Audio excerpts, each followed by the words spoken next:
तव कथामृतं तप्तजीवनं कविभिरीडितं कल्मषापहं श्रवणमङ्गलं श्रीमदाततं भुवि गृह्णन्ति ते भूरिदा जना. ಆಧ್ಯಾತ್ಮಿಕ ಭಗವದ್ಭಕ್ತರೇ, ಗುರುವಾರ ಮಾಸ್ಟರ್ ಜೀವನದ ಚಿಂತನೆಯನ್ನು ಮಾಡಿದ್ವಿ.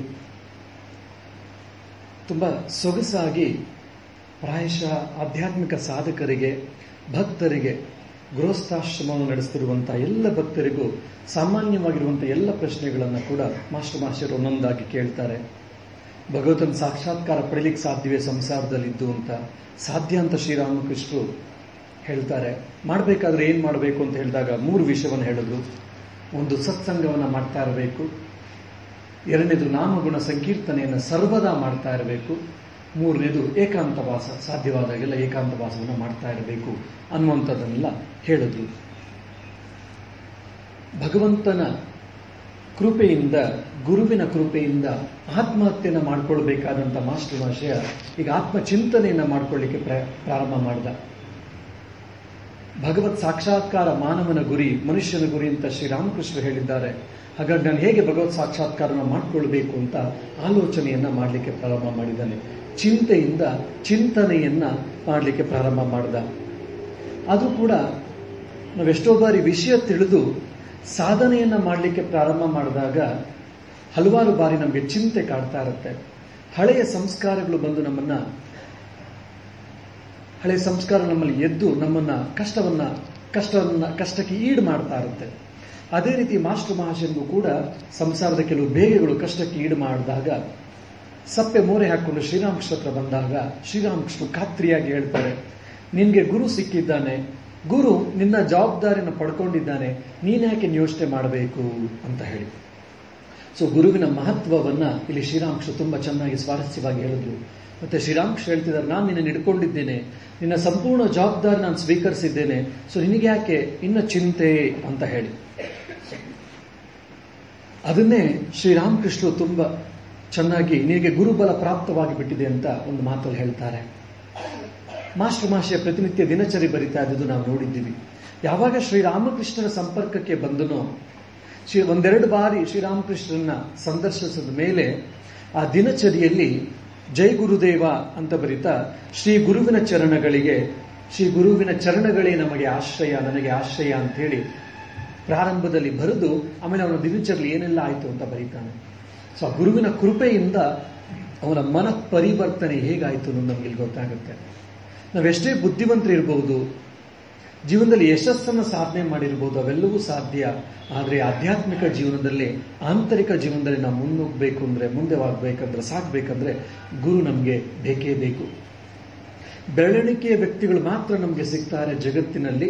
ಗುರುವಿನ ಕೃಪೆ ಇಲ್ಲದೆ ಅವರ ಸಾಧನೆಯ ಪರಿಶ್ರಮದಿಂದ, ವ್ಯಾಕುಲತೆಯಿಂದ, ಶ್ರದ್ಧೆಯಿಂದ, ಪ್ರಾಮಾಣಿಕತೆಯಿಂದ ಭಗವಂತನನ್ನು ಪಡ್ಕೊಂಡಿದ್ದು ರಮಣ ಮಹರ್ಷಿ, ಭಗವಾನ್ ಶ್ರೀರಾಮಕೃಷ್ಣ ಪರಮಹಂಸರು, ಆ ಥರದವ್ರು ಮಾತ್ರ ಮಹಾನ್ ವ್ಯಕ್ತಿಗಳು.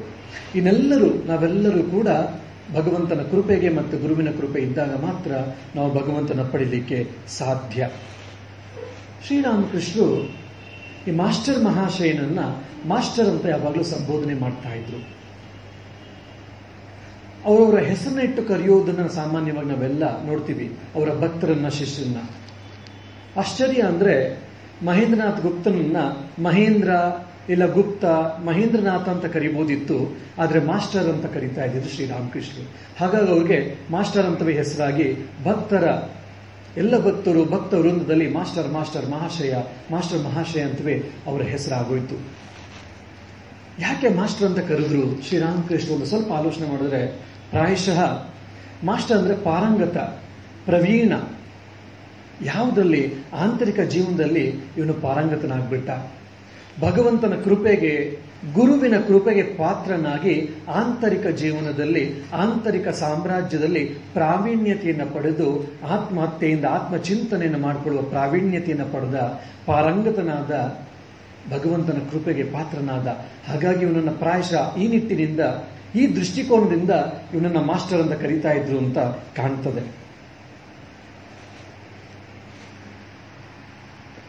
ಮಾಸ್ಟರ್ ಮನಸ್ಸಿನಲ್ಲಿ ಒಂದು ಪ್ರಶ್ನೆ ಹೇಳುತ್ತೆ. ಏನಪ್ಪಾ ಅಂದ್ರೆ, ನಾನು ಎಲ್ಲಿವರೆಗೂ ಕರ್ಮ ಮಾಡ್ತಾ ಇರಬೇಕು? ಈ ಕರ್ಮ ಅನ್ನೋದು ತುಂಬಾ ಜಟಿಲವಾದದ್ದು. ಆದರೆ ಕರ್ಮವನ್ನ ಬಿಡ್ಲಿಕ್ಕೂ ಸಾಧ್ಯ ಇಲ್ಲ. ಹಾಗೆ ಕರ್ಮವನ್ನ ನಾ ಎಲ್ಲಿವರೆಗೂ ಮಾಡಬೇಕು ಅಂತೇಳಿ ಶ್ರೀರಾಮಕೃಷ್ಣ ಹತ್ರ ಕೇಳ್ತಾರೆ. ಶ್ರೀರಾಮಕೃಷ್ಣರು ತುಂಬಾ ಚೆನ್ನಾಗಿ ಕರ್ಮ ಪದಕ್ಕೆ ವಿಶೇಷವಾದ ಅರ್ಥವನ್ನು ಕೊಡ್ತಾರೆ. ಇದನ್ನೇ ನಾವು ಸ್ವಾಮಿ ವಿವೇಕಾನಂದರ ಕರ್ಮಯೋಗದಲ್ಲೂ ಕೂಡ ಪ್ರಾರಂಭದಲ್ಲಿ ಸ್ವಾಮಿ ವಿವೇಕಾನಂದರು ಇದೇ ಅರ್ಥವನ್ನು ಕೂಡ ಪ್ರತಿಪಾದಿಸ್ತಾರೆ. ಸ್ವಾಮಿ ವಿವೇಕಾನಂದರು ಕರ್ಮ ಅಂತಂದ್ರೆ ಏನು ಅನ್ನೋದಕ್ಕೆ ಶ್ರೀರಾಮಕೃಷ್ಣ ಹೇಳ್ತಾರೆ, ಪ್ರಪ್ರಥಮವಾಗಿ ಪ್ರತಿಯೊಬ್ಬರು ಸಾಯುವವರೆಗೂ, ಇಲ್ಲ ಆತ್ಮ ಸಾಕ್ಷಾತ್ಕಾರವನ್ನು ಪಡೆಯುವವರೆಗೂ, ಇಲ್ಲ ಭಗವಂತನ ಸಾಕ್ಷಾತ್ಕಾರ ಪಡೆಯುವವರೆಗೂ ಕರ್ಮವನ್ನ ಮಾಡುತ್ತಿರಲೇಬೇಕು ಅಂತ ಹೇಳ್ತಾರೆ. ಸೊ ಯಾವ ತರ ಕರ್ಮ, ಯಾಕೆ ಅಂತ ಅಂದ್ರೆ ಶ್ರೀರಾಮಕೃಷ್ಣ ಹೇಳ್ತಾರೆ, ಭಗವಂತನ ನಾಮ ಗುಣ ಕೀರ್ತನೆ ಮಾಡೋದು ಕರ್ಮವೇ. ಜ್ಞಾನಿಗಳು ಆತ್ಮ ಚಿಂತನೆಯನ್ನ ಮಾಡ್ತಾ ಸೋಹಂ ಸೋಹಂ ಸೋಹಂ, ನಾನೇ ಆತ್ಮ, ಅದು ನಾನೇ ಆಗಿದ್ದೇನೆ, ತತ್ವಮಸಿ ವಿಚಾರವನ್ನು ಮಾಡ್ತಾರಲ್ಲ, ಅದು ಕೂಡ ಕರ್ಮವೇ ಆಗಿದೆ. ನಮ್ಮ ಧ್ಯಾನ, ನಮ್ಮ ಭಜನೆ, ನಮ್ಮ ಪ್ರತಿಯೊಂದು ಕೆಲಸಗಳು, ಉಸಿರಾಡುವುದು ಎಲ್ಲವೂ ಕೂಡ ಕರ್ಮವೇ. ಹಾಗಾಗಿ ನಾವು ಕರ್ಮವನ್ನ ಜೀವಿಗಳು ಬಿಡ್ಲಿಕ್ಕೆ ಆಗುವುದಿಲ್ಲ. ಸಾಯುವವರು ಕರ್ಮವನ್ನ ಮಾಡ್ತಾನೆ ಇರಬೇಕು. ಆತ್ಮ ಸಾಕ್ಷಾತ್ಕಾರವನ್ನು ಪಡೆದಂತವನು, ಭಗವಂತನ ಸಾಕ್ಷಾತ್ಕಾರ ಪಡೆದವನು ಕರ್ಮ ಮಾಡಬೇಕಾಗಿ ಬರುವುದಿಲ್ಲ. ಯಾಕೆ? ಅವನು ಈ ಕರ್ಮ ಬಂಧನದಿಂದ ಮುಕ್ತನಾಗಿದ್ದಾನೆ ಒಂದು ದೃಷ್ಟಿಯಲ್ಲಿ. ಇನ್ನೊಂದು ದೃಷ್ಟಿಯಲ್ಲಿ ಅವನಿಗೆ ಕರ್ತೃತ್ವ ಬೋಧೆ, ಭೋಕ್ತೃತ್ವ ಬೋಧೆ ಹೊರಟೋಗಿರುತ್ತೆ. ನಾನ್ ಮಾಡ್ತಾ ಇದ್ದೀನಿ ತಮ್ಗೇನು ಅನ್ಸುತ್ತೆ, ಆ ನಾನ್ ಮಾಡ್ತಾ ಇದ್ದೀನಿ ಅನ್ನುವಂಥ ಕರ್ಮದ ಬೋಧೆ, ಕರ್ತೃತ್ವ ಬೋಧೆ, ಭೋಕ್ತೃತ್ವ ಬೋಧೆ ಹೊರಟೋಗಿರುತ್ತೆ. ಹಾಗಾಗಿ ಉಸಿರಾಡ್ತಾ ಇದ್ದೀನಿ ಅಂತ ಯಾರು ಉಸಿರಾಡ್ತಾ ಇದ್ದೀವಿ ಅಂದ್ರೆ ನಾನು ಉಸಿರಾಡ್ತಾ ಇದ್ದೀನಿ ಅಂತ ನಾನು ಹೇಳಿದ್ರೆ, ಆ ಜ್ಞಾನಿ, ಆತ್ಮ ಸಾಕ್ಷಾತ್ಕಾರವನ್ನು ಪಡೆದಿರುವಂತ ಆತ್ಮಜ್ಞಾನಿ ಹೇಳ್ತಾನೆ, ಈ ದೇಹ ಉಸಿರಾಡ್ತಾ ಇದೆ. ನಡ್ಕೊಂಡು ಬಂದೆ, ಯಾರು ನಡ್ಕೊಂಡು ಬಂದ್ರಿ? ನಾವು ನಡ್ಕೊಂಡು ಬಂದ್ವಿ. ಹೇಗೆ ನಡ್ಕೊಂಡು ಬಂದ್ವಿ? ಕಾಲಿಂದ ನಡ್ಕೊಂಡು ಬಂದ್ವಿ ಅಂದಾಗ ಅವನು ಹೇಳ್ತಾನೆ, ನನ್ನ ಕಾಲುಗಳು ನಡ್ಕೊಂಡು ಬಂತು, ನಾನು ನಡ್ಕೊಂಡು ಬರಲಿಲ್ಲ, ಯಾಕಂದ್ರೆ ನನ್ನ ಆತ್ಮ ಸರ್ವಾಂತರ್ಯಾಮಿ, ನಾನು ಎಲ್ಲ ಕಡೆ ಇದ್ದೀನಿ ಅಂತ. ಸೊ ಆವಾಗ ಅವನ ಶರೀರ, ಮನಸ್ಸು, ಇಂದ್ರಿಯಗಳು ಕೆಲಸ ಮಾಡ್ತಾ ಇದೆ. ಅದು ಇಂದ್ರಿಯ ವ್ಯಾಪಾರ, ಮನೋವ್ಯಾಪಾರ, ದೇಹದ ವ್ಯಾಪಾರ ಬಿಟ್ರೆ ಅದು ನನಗೆ ಸಂಬಂಧವಲ್ಲ, ನಾನು ಅದು ಬೇರೆ ಅಂತ ಹೇಳೋನಿಗೆ ಖಾತ್ರಿಯಾಗಿರುತ್ತೆ. ಹಾಗಾಗಿ ಅವನು ಏನೇ ಕೆಲಸ ಮಾಡ್ತಾ ಇರೋದು, ದೇಹ ಮಾಡ್ತಾ ಇರುತ್ತೆ, ಮನಸ್ಸು ಮಾಡ್ತಾ ಇರುತ್ತೆ, ಬುದ್ಧಿ ಮಾಡ್ತಿರುತ್ತೆ ಅಂತ ಅವನಿಗೆ ಸ್ಪಷ್ಟವಾಗಿದ್ದಾಗ ಅವನು ಏನ್ ಮಾಡಿದ್ರು ಕೂಡ ಅವನು ಕರ್ಮ ಮಾಡಿದ್ದು ಆಗುವುದಿಲ್ಲ. ಸೊ ಹಾಗಾಗಿ ಈ ವಿಶಾಲವಾದ ಅರ್ಥದಲ್ಲಿ ಶ್ರೀರಾಮಕೃಷ್ಣರು ಕರ್ಮವನ್ನು ಪ್ರತಿಯೊಬ್ಬರು ಮಾಡ್ತಾನೆ ಇರಬೇಕು, ಸಾಯುವವರೆಗೂ. ಒಂದಾದ್ರೆ ಇನ್ನು ಆತ್ಮ ಸಾಕ್ಷಾತ್ಕಾರ, ಭಗವಂತನ ಸಾಕ್ಷಾತ್ಕಾರ ಆಗುವವರೆಗೂ ಎಲ್ಲರೂ ಕರ್ಮವನ್ನ ಮಾಡಬೇಕು ಅಂತ ಹೇಳ್ತಾರೆ. ಈಗ ಆಮೇಲೆ ಪ್ರಶ್ನೆಯನ್ನ ಕೇಳಿದ್ರು ಮಾಸ್ಟರ್ ಮಹಾಶಯರೇ, ಸಂಸಾರದ ನಿರ್ವಹಣೆಗೆ ಅಂತ ಹೇಳಿ ಹಣವನ್ನು ನಾವು ಸಂಪಾದನೆ ಮಾಡಬಹುದೇ, ಧನಾರ್ಜನೆ ಮಾಡಬಹುದೇ ಅಂತ ಹೇಳಿ ಕೇಳ್ತಾ, ಹೆಚ್ಚಾಗಿ ಹಣವನ್ನು ಕೂಡ ಸಂಪಾದಿಸಬಹುದೇ? ಧನಾರ್ಜನೆ ಮಾಡಲೇಬೇಕು, ಯಾಕಂದ್ರೆ ನಾವು ಸಂಸಾರ ನಡೆಸಬೇಕು. ಹೆಚ್ಚಾಗಿ ಧನಾರ್ಜನೆಯನ್ನ ಮಾಡಬಹುದೇ ಎನ್ನುವ ಪ್ರಶ್ನೆಯನ್ನ ಶ್ರೀರಾಮಕೃಷ್ಣ ಹತ್ರ ಮಾಸ್ಟರ್ ಮಹಾಶಯ ಕೇಳ್ತಾ ಇದ್ದಾನೆ. ಪ್ರಾಯಶಃ ನಿಮ್ಗೆ ಇರುವಂತ ಎಲ್ಲ ಪ್ರಶ್ನೆಗಳನ್ನ ಮಾಸ್ಟರ್ ಮಹಾಶಯ ಎಲ್ಲ ಕೇಳಿಬಿಟ್ಟಿದ್ದಾನೆ. ಸೊ ಅದನ್ನು ಸರಿಯಾಗಿ ನಾವು ಓದ್ಕೊಂಡ್ರೆ ನಮ್ಗೆ ಯಾವ ರೀತಿಯ ಡೌಟ್ಸ್ ಇರೋದಿಲ್ಲ. ಶ್ರೀರಾಮಕೃಷ್ಣರು ತುಂಬಾ ಚೆನ್ನಾಗಿ ಹೇಳ್ತಾರೆ, ವಿದ್ಯಾ ಸಂಸಾರದ ಸಲುವಾಗಿ ನೀನು ಧನಾರ್ಜನೆ ಮಾಡಬಹುದು, ಆದ್ರೆ ಧನಾರ್ಜನೆ ಮಾಡುವುದು ನಿನ್ನ ಗುರಿ ಆಗಿರಬಾರ್ದು. ಸಂಸಾರದ ನಿರ್ವಹಣೆಗೆ, ಜೀವನದ ನಿರ್ವಹಣೆಗೆ ಧನಾರ್ಜನೆಯನ್ನ ಮಾಡಬೇಕು, ಹಣದ ಸಂಪಾದನೆ ಮಾಡಬೇಕು. ನಿನಗೆ ಸ್ವಲ್ಪ ಹೆಚ್ಚಾಗಿ ಸಂಪಾದನೆ ಮಾಡಬೇಕು ಅಂತ ಇಷ್ಟ ಇದ್ರೆ ಮಾಡು, ಆದ್ರೆ ಹಣ ಸಂಪಾದನೆ ಮಾಡೋದೇ ನಿನ್ನ ಗುರಿಯಾಗಿಟ್ಕೊಂಡು ಭಗವಂತನನ್ನ, ಧರ್ಮವನ್ನ ಎಲ್ಲವನ್ನೂ ಬಿಟ್ಟುಬಿಟ್ಟು ಹಣ ಸಂಪಾದನೆಯನ್ನ ನಿನ್ನ ಏಕೈಕ ಗುರಿಯನ್ನಾಗಿ ಮಾಡಿಕೊಂಡ್ರೆ ಆ ದೃಷ್ಟಿಯಲ್ಲಿ ನಿನ್ನ ಹಣದ ಸಂಪಾದನೆ, ಧನಾರ್ಜನೆಯನ್ನ ಮಾಡಬಾರದು ಅಂತ ಹೇಳ್ತಾರೆ. ಧನಾರ್ಜನೆ ಮಾಡು, ಆದರೆ ಒಳ್ಳೆಯ ರೀತಿಯಿಂದ, ಧಾರ್ಮಿಕ ದೃಷ್ಟಿಯಿಂದ, ಧಾರ್ಮಿಕ ರೀತಿಯಿಂದ, ನೈತಿಕ ದೃಷ್ಟಿಯಿಂದ ಅಂತ ಹೇಳ್ತಾರೆ. ಧನಾರ್ಜನೆ ಭಗವಂತನ ಹತ್ರ ಹೋಗೋದಕ್ಕೆ ತಡಿಬಾರದು. ಧನಾರ್ಜನೆ ಮಾಡೋದ್ರಿಂದ ನಾನು ಧರ್ಮದಿಂದ ವಿಮುಖನಾಗಬಾರ್ದು, ಭಗವಂತನಿಂದ ವಿಮುಖನಾಗಬಾರ್ದು. ಹಾಗಾಗಿ ಧನಾರ್ಜನೆ ಎಷ್ಟು ಬೇಕೋ ಅಷ್ಟು ಮಾಡು, ಆದ್ರೆ ಭಗವಂತನ ಹತ್ರ ಹೋಗುವುದು ಕೂಡ ನಿನಗಿರಬೇಕು. ಯೋಚನೆ ಮಾಡ್ತಿರ್ಬೇಕು. ಯಾಕಂದ್ರೆ ಮನುಷ್ಯನ ಮಾನವ ಜನ್ಮದ ಗುರಿ ಏನಪ್ಪಾ ಅಂದ್ರೆ ಭಗವತ್ ಸಾಕ್ಷಾತ್ಕಾರ, ಆತ್ಮ ಸಾಕ್ಷಾತ್ಕಾರ ಅಂತ ಹೇಳಿ ಶ್ರೀರಾಮಕೃಷ್ಣರು ಧನಾರ್ಜನೆಯ ಬಗ್ಗೆ ಕೂಡ ಸ್ಪಷ್ಟವಾದ ಚಿತ್ರವನ್ನ ಕೊಡ್ತಾರೆ. ಇದಾದ್ಮೇಲೆ ಮತ್ತೆ ಪ್ರಶ್ನೆಯನ್ನು ಕೇಳಿದ ಮಾಸ್ಟರ್ ಮಹಾಶಯ, ಎಲ್ಲಿವರೆಗೂ ಹೆಂಡತಿ ಮಕ್ಕಳನ್ನ ನಾವು ಸಾಕಬೇಕು? ಎಲ್ಲಿವರೆಗೂ ಹೆಂಡತಿ ಮತ್ತೆ ಮಕ್ಕಳನ್ನ ಸಾಕಬೇಕು, ನೋಡ್ಕೊಳ್ಬೇಕು? ಎಲ್ಲಿವರೆಗೂ ನನ್ನ ಜವಾಬ್ದಾರಿ? ನನಗೇನಾದ್ರೂ ವೈರಾಗ್ಯ ಬಂದ್ಬಿಟ್ಟಿದೆ ಇವತ್ತು, ಇಲ್ಲ ನಾನು ಕಾಡಿಗೆ ಹೋಗ್ತೀನಿ, ಇಲ್ಲ ನಾನು ಭಗವಂತನಿಗೋಸ್ಕರ ನನ್ನ ಜೀವನವನ್ನು ಸಮರ್ಪಣೆ ಮಾಡಬೇಕು ಅಂತ ನಾನು ಅನ್ಕೊಂಡಿದ್ದೀನಿ, ಆದ್ರೆ ನನ್ನ ಗೃಹಸ್ಥ. ಸಂಸಾರಕ್ಕೆ ಕಾಲಿಡೋಕೆ ಮುಂಚೆ ನನಗೆ ಇದು ಗೊತ್ತಾಗಲಿಲ್ಲ. ಸಂಸಾರಕ್ಕೆ ಕಾಲಿಟ್ಟ ಮೇಲೆಲ್ಲೋ ಕಾಲಿಟ್ಟ ಹಲವಾರು ವರ್ಷಗಳಾದ್ಮೇಲೆ ನನಗೆ ಗೊತ್ತಾಗಿದೆ. ಭಗವತ್ ಸಾಕ್ಷಾತ್ಕಾರವನ್ನು ಮಾಡ್ಕೋಬೇಕು, ಆತ್ಮ ಚಿಂತನೆಯನ್ನ ಮಾಡಬೇಕು, ಆತ್ಮ ಸಾಕ್ಷಾತ್ಕಾರ ಮಾಡ್ಕೊಳ್ಬೇಕು, ಅದು ಮಾನವ ಗುರಿ ಅಂತ ಹೇಳಿ. ಹಾಗಾಗಿ ನಾನೀಗ ಸಂಸಾರಿ, ನಾನೊಬ್ಬ ಗೃಹಸ್ಥ, ಪತ್ನಿ ಮಕ್ಕಳು ಎಲ್ಲರೂ ಇದ್ದಾರೆ, ಅದು ನನ್ನ ಜವಾಬ್ದಾರಿ. ಹಾಗಾಗಿ ಎಲ್ಲಿವರೆಗೂ ನಾನು ಅವರನ್ನು ನೋಡ್ಕೊಳ್ಬೇಕು ಅನ್ನುವ ಪ್ರಶ್ನೆಯನ್ನ ಮಾಸ್ಟರ್ ಮಹಾಶಯ ಶ್ರೀರಾಮಕೃಷ್ಣರು ಕೇಳ್ತಿದ್ದಾನೆ. ಶ್ರೀರಾಮಕೃಷ್ಣರು ಹೇಳಿದ್ರು, 2 ವಿಷಯವನ್ನು ಇಲ್ಲಿ ಹೇಳ್ತಾರೆ. ಹೆಂಡತಿ ಮಕ್ಕಳಿಗೆ ಅನ್ನ ಬಟ್ಟೆಗೆ ಅವ್ರಿಗೆ ಬೇಕಾಗುವಂತ ಎಲ್ಲ ಸವಲತ್ತನ್ನು ಮಾಡುವುದು ಒಬ್ಬ ಪತಿಯ ಕರ್ತವ್ಯ, ಮನೆಯ ಯಜಮಾನನ ಕರ್ತವ್ಯ. ಹಾಗಾಗಿ ನೀನು ಮಾಡಬೇಕು. ಅವ್ರಿಗೆಲ್ಲ ರೀತಿಯಾದಂತಹ ವ್ಯವಸ್ಥೆಯನ್ನು ಮಾಡೋದು ನಿನ್ನ ಕರ್ತವ್ಯ, ನಿನ್ನ ಜವಾಬ್ದಾರಿ, ನೀನು ಮಾಡಬೇಕು. 1. 2ನೇದು, ನಿನ್ನ ಮಕ್ಕಳು ಎಲ್ಲಿಯವರೆಗೂ ಅವ್ರ ಕಾಲ ಮೇಲೆ ನಿಂತ್ಕೊಳ್ತಾರೋ ಅಲ್ಲಿವರೆಗೂ ನೀನು ಅವ್ರಿಗೆ ಸಾಕಬೇಕಾಗತ್ತೆ. ಯಾವಾಗ ನಿನ್ನ ಮಕ್ಕಳು ಅವ್ರ ಕಾಲ ಮೇಲೆ ಅವ್ರು ನಿಂತ್ಕೊಂಡು ಅವರು ದುಡಿಯುವಂತಹ ಕೆಲಸವನ್ನು ಪ್ರಾರಂಭ ಮಾಡ್ತಾರೋ ಆಗ ನೀನು ಸಂಸಾರವನ್ನು ಬಿಟ್ಟು ಭಗವಂತನಿಗೋಸ್ಕರ ಸಂಪೂರ್ಣವಾಗಿ ನಿನ್ನ ಮನಸ್ಸನ್ನ ನೀನು ಸಮರ್ಪಿಸ್ಕೊಳ್ಬಹುದು. ನಿನ್ನನ್ನು ನೀನು ಭಗವಂತನಿಗೋಸ್ಕರ ಸಂಪೂರ್ಣವಾಗಿ ಸಮರ್ಪಿಸ್ಕೊಳ್ಬಹುದು. ಅಲ್ಲಿಯವರೆಗೂ ನಿನಗೆ ಸಂಸಾರದ ಜವಾಬ್ದಾರಿ ಇದೆ. 1. ಇಲ್ಲ ಅಂತಂದ್ರೆ ಚಿಕ್ಕ ವಯಸ್ಸಿನಲ್ಲೇ ಹೆಚ್ಚಾಗಿ ದುಡಿದು ನಿನ್ನ ಹೆಂಡತಿಯನ್ನ ಮಕ್ಕಳು ಆರಾಮಾಗ ದುಡ್ಡಿನಲ್ಲಿ ಜೀವನ ಮಾಡಬಹುದು ಅಂತ ಇದ್ದಾಗ ನಿನ್ನ ಹೆಂಡತಿ ಮಕ್ಕಳು ನಿನಗೆ ಅನುಮತಿಯನ್ನ ಕೊಟ್ರೆ ಆವಾಗ ನೀನು ನಿನ್ನ ಸಂಸಾರವನ್ನು ಬಿಟ್ಟು ಭಗವಂತನಿಗೋಸ್ಕರ ದುಡಿಬಹುದು. ಇಲ್ಲಿಯವರೆಗೆ ಇಲ್ಲ ಅಂದ್ರೆ ನಿನ್ನ ಮಕ್ಕಳು ಜವಾಬ್ದಾರಿ ಬರುವವರೆಗೂ ನೀನು ನೋಡ್ಕೊಳ್ಬೇಕಾಗುತ್ತೆ ಅಂತ ಹೇಳಿ ಶ್ರೀರಾಮಕೃಷ್ಣ ಸ್ಪಷ್ಟವಾಗಿ ಮಾಸ್ಟರ್ ಮಹಾಶಯನ್ಗೆ ಹೇಳ್ತಾರೆ. ಆಮೇಲಿಂದ ಇನ್ನೊಂದು ಇದನ್ನು ಕೂಡ ಹೇಳ್ತಾರೆ. ಹೇಗೆ ಉದಾಹರಣೆನ ಎಷ್ಟು ಜನ ಕೊಡ್ತಾರೆ. ಪಕ್ಷಿಗಳು ಮರಿಗಳನ್ನ ಸಾಕ್ತವೆ. ಅವು ದೊಡ್ಡದಾಗಿ ರಕ್ಕೆ ಪುಕ್ಕ ಬಲ್ತ ಮೇಲೆ ಅವೇನಾದ್ರೂ ತಾಯಿ ಹತ್ರ ತಂದೆ ಹತ್ರ ಪಕ್ಷಿ ಹತ್ರ ಏನಾದ್ರೂ ಆಹಾರವನ್ನು ಕೇಳಿದ್ರೆ ಕುಕ್ಕಿ ಆಚೆಗೆ ನೂಗ್ತವೆ, ಕಳಿಸ್ತವೆ. ಆಮೇಲೆ ಆ ಗೂಡನ್ನು ಕೂಡ ನಾಶ ಮಾಡುತ್ತೆ ಈ ಹಕ್ಕಿ. ಯಾಕೆ ಅಂದ್ರೆ ಇವು ಸೋಂಬೇರಿ ಆಗ್ಬಾರ್ದು, ಸೋಮಾರಿ ಆಗ್ಬಾರ್ದು, ಬದಲಾಗಿ ಇದರ ಆಹಾರವನ್ನು ಇದೇ ಹುಡುಕೊಳ್ಳಬೇಕು ಅಂತ ಹೇಳಿ ಆಚೆಗೆ ನೂಕುತ್ತೆ. ಹೇಗೋ ಹಾಗೆ ನೀನು ಕೂಡ ನಿನ್ನ ಮಕ್ಕಳು ದೊಡ್ಡವರಾದ ಮೇಲೆ ಅವರನ್ನ ಧನಾರ್ಜನೆ ಮಾಡ್ಲಿಕ್ಕೋಸ್ಕರ ಕಳಿಸ್ಬೇಕು, ಅವರ ಕಾಲ ಮೇಲೆ ಅವ್ರು ನಿಂತ್ಕೊಳ್ಳುವಂಗೆ ಮಾಡಬೇಕು. ಅವ್ರು ನಿಂತ್ಕೊಂಡ ಮೇಲೆ ನೀನು ಭಗವಂತನ ಚಿಂತನೆ ಹೆಚ್ಚೆಚ್ಚು ಮಾಡ್ತಾ ನಿನ್ನ ಸಂಸಾರದ ನಿರ್ವಹಣೆಯನ್ನ, ಸಂಸಾರದ ಜವಾಬ್ದಾರಿಗಳನ್ನ ಕಡಿಮೆ ಮಾಡ್ತಾ ಬರಬೇಕು ಅಂತ ಹೇಳಿ ಶ್ರೀರಾಮಕೃಷ್ಣರು ಮಾಸ್ಟರ್ ಮಹಾಶಯನಿಗೆ ಕಿವಿ ಮಾತನ್ನು ಕೂಡ ಹೇಳ್ತಾ ಇದ್ದಾರೆ. ಅಂದ್ರೆ ಈಗ ಪ್ರಾಯಶಃ ಈಗಿನ ಜೀವನದಲ್ಲಿ ತುಂಬಾ ನಾವು ಆಲೋಚನೆ ಮಾಡಬೇಕಾಗಿದೆ. 58-60 ವರ್ಷ ರಿಟೈರ್ಡ್ ಆಗುವಂತ ಸಮಯದಲ್ಲೂ ಬೇರೆ ಬೇರೆ ಕೆಲಸವನ್ನ ನಾವು ಹುಡುಕ್ತಾ ಇರ್ತೀವಿ. ಆ ಕೆಲಸ ಆದ್ಮೇಲೆ ಇನ್ನೊಂದು ಕೆಲಸ, ಆ ಕೆಲಸ ಆದ್ಮೇಲೆ ಬಿಸ್ನೆಸ್ ಮಾಡೋದು ಇತ್ಯಾದಿಗಳೆಲ್ಲ ಮಾಡ್ತಾ ಇರ್ತೀವಿ. ಯಾಕೆಂದ್ರೆ ಟೈಮ್ ಪಾಸ್ಗೋಸ್ಕರ ಅಂತ ಹೇಳ್ತಾ ಇರ್ತೀವಿ. ಇದನ್ನ ನಮ್ಮ ಶಾಸ್ತ್ರ, ನಮ್ಮ ಸಂಸ್ಕೃತಿ ಇದನ್ನ ಒಪ್ಪೋದಿಲ್ಲ. ಯಾವಾಗ ನಾನು ಮನೆಗೆ ಎಷ್ಟು ಬೇಕೋ ಅಷ್ಟು ವ್ಯವಸ್ಥೆಯನ್ನು ಮಾಡಿಟ್ಟಿದ್ದೀನೋ, ನನ್ನ ಮಕ್ಕಳು ಅವರ ಕಾಲ ಮೇಲೆ ನಿಂತ್ಕೊಂಡು ಅವ್ರ ಸಂಸಾರದ ನಿರ್ವಹಣೆಯನ್ನು ಮಾಡಲಿಕ್ಕೆ ಪ್ರಾರಂಭ ಮಾಡಿದ್ದಾರೋ ಆವಾಗ ನಾವು ಈ ಸಂಸಾರದ ನಿರ್ವಹಣೆಯನ್ನ, ಜವಾಬ್ದಾರಿಯನ್ನ ಕಡಿಮೆ ಮಾಡ್ತಾ ಮಾಡ್ತಾ ಮಾಡ್ತಾ ನಾವು ಹೆಚ್ಚಾಗಿ ಆತ್ಮಚಿಂತನೆಯನ್ನ ಮಾಡಬೇಕು, ಭಗವತ್ ಚಿಂತನೆಯನ್ನ ಮಾಡ್ತಾ ನಮ್ಮ ಇಹಲೋಕ ಯಾತ್ರೆಯನ್ನ ಮುಗಿಸಿ ಹೋಗುವುದಕ್ಕೆ ನಮ್ಮದೇ ಆದ ರೀತಿಯಂತ ಪ್ರಾರಂಭವನ್ನ ಮಾಡಿಕೊಂಡು ನಮ್ಮ ಮನಸ್ಸನ್ನ ಅದಕ್ಕೆ ಬೇಕಾದಂತ ಪರಿಪಕ್ವತೆಯನ್ನ ಮಾಡಿಕೊಳ್ಬೇಕು. ಅದು ನಮ್ಮೆಲ್ಲರ ಕರ್ತವ್ಯ. ರಿಟೈರ್ಡ್ ಅಂತಂದ್ರೆ ಈಗ ರೀಟೈರ್ಡ್ ಅಂತ ಆಗ್ತಾ ಇದೆ.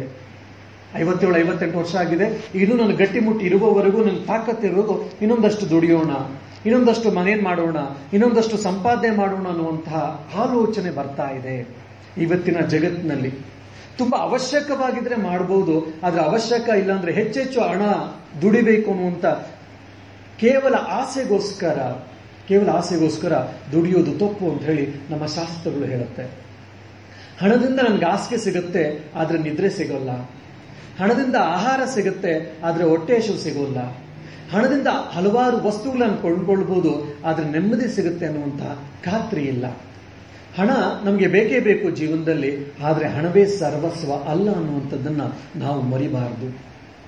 ನಾವು ಬಿಟ್ಟು ಹೋಗುವಾಗ ಯಮರಾಜ ಬಂದು ನಮ್ಮನ್ನು ಕರ್ಕೊಂಡು ಹೋಗಬೇಕಾದಾಗ ನಮ್ಮ ಯಾವ ಬ್ಯಾಂಕ್ ಬ್ಯಾಲೆನ್ಸು, ನಮ್ಮ ಯಾವ ATM card, debit card, credit ಕಾರ್ಡ್ಗಳು, ನಮ್ಮ ಮನೆಗಳು, ಆ ಮನೆಯ ಪತ್ರಗಳು ಕೂಡ ಯಾರೂ ಕೂಡ ಬರುವುದಿಲ್ಲ. ನಾವು ಮಾಡಿರುವ ಪಾಪ ಪುಣ್ಯ ಮಾತ್ರ ನಮ್ಮ ಹಿಂದೆ ಬರುತ್ತೆ. ನಾವು ಮಾಡಿರುವ ಆತ್ಮಚಿಂತನೆ, ಭಗವತ್ ಚಿಂತನೆ ಮಾತ್ರ ಬರುತ್ತೆ. ನಾವು ದಾನ ಧರ್ಮಗಳನ್ನು ಮಾಡಿರುವಂತಹ ಆ ಫಲ ಮಾತ್ರ ನಮ್ಮ ಹಿಂದೆ ಬರುತ್ತೆ. ಅಷ್ಟೇಕೆ ನಾವು ಹುಟ್ಟದಾಗಿಂದ ಸಾಯುವವರೆಗೂ ಬಂದಿರುವಂತ ನಮ್ಮ ದೇಹ, ಈ ದೇಹವೇ ಕೂಡ ನಮ್ಮನ್ನ ಬಿಟ್ಟು ಬಿಡುತ್ತೆ. ಈ ದೇಹವನ್ನು ಕೂಡ ನಾವು ಬಿಟ್ಟು ಹೋಗಬೇಕಾಗಿದೆ ಸಾಯುವಂತ ಸಮಯದಲ್ಲಿ. ಹೆಂಡತಿ ಮಕ್ಕಳೆಲ್ಲ ಆಮೇಲೆ ಆಲೋಚನೆ ಮಾಡೋಣ. ಈ ದೇಹ ಹುಟ್ಟದಾಗಿಂದ ಸಾಯುವವರೆಗೂ ಇರುವಂತಹ ದೇಹ, ಈ ದೇಹವು ಕೂಡ ನಮ್ಮ ಜೊತೆ ಬರೋದಿಲ್ಲ. ನಾವು ಸಾಯುವಂತ ಸಮಯದಲ್ಲಿ ಸತ್ತಾಗ ದೇವನು ನಾವು ಬಿಟ್ಟು ಹೋಗ್ಬೇಕಾಗುತ್ತೆ. ನಾವು ಮಾಡಿರುವಂತಹ ಪಾಪ ಪುಣ್ಯ, ಭಗವತ್ ಚಿಂತನೆ, ಅದರ ಫಲ ಮಾತ್ರ, ಕರ್ಮ ಫಲ ಮಾತ್ರ ನಮಗೆ ಬರುತ್ತೆ. ಹಾಗಾಗಿ ಹೆಚ್ಚೆಚ್ಚು ಹಣ ಸಂಪಾದನೆಯನ್ನು ಮಾಡಿ ಕೀರ್ತಿಯನ್ನ, ಹೆಸರನ್ನ, ಹಣವನ್ನ ನಾವೇನೋ ಗಳಿಸ್ಕೊಳ್ಬಹುದು, ಆದ್ರೆ ಪುಣ್ಯ ಸಂಪಾದನೆ ಆಗೋಲ್ಲ.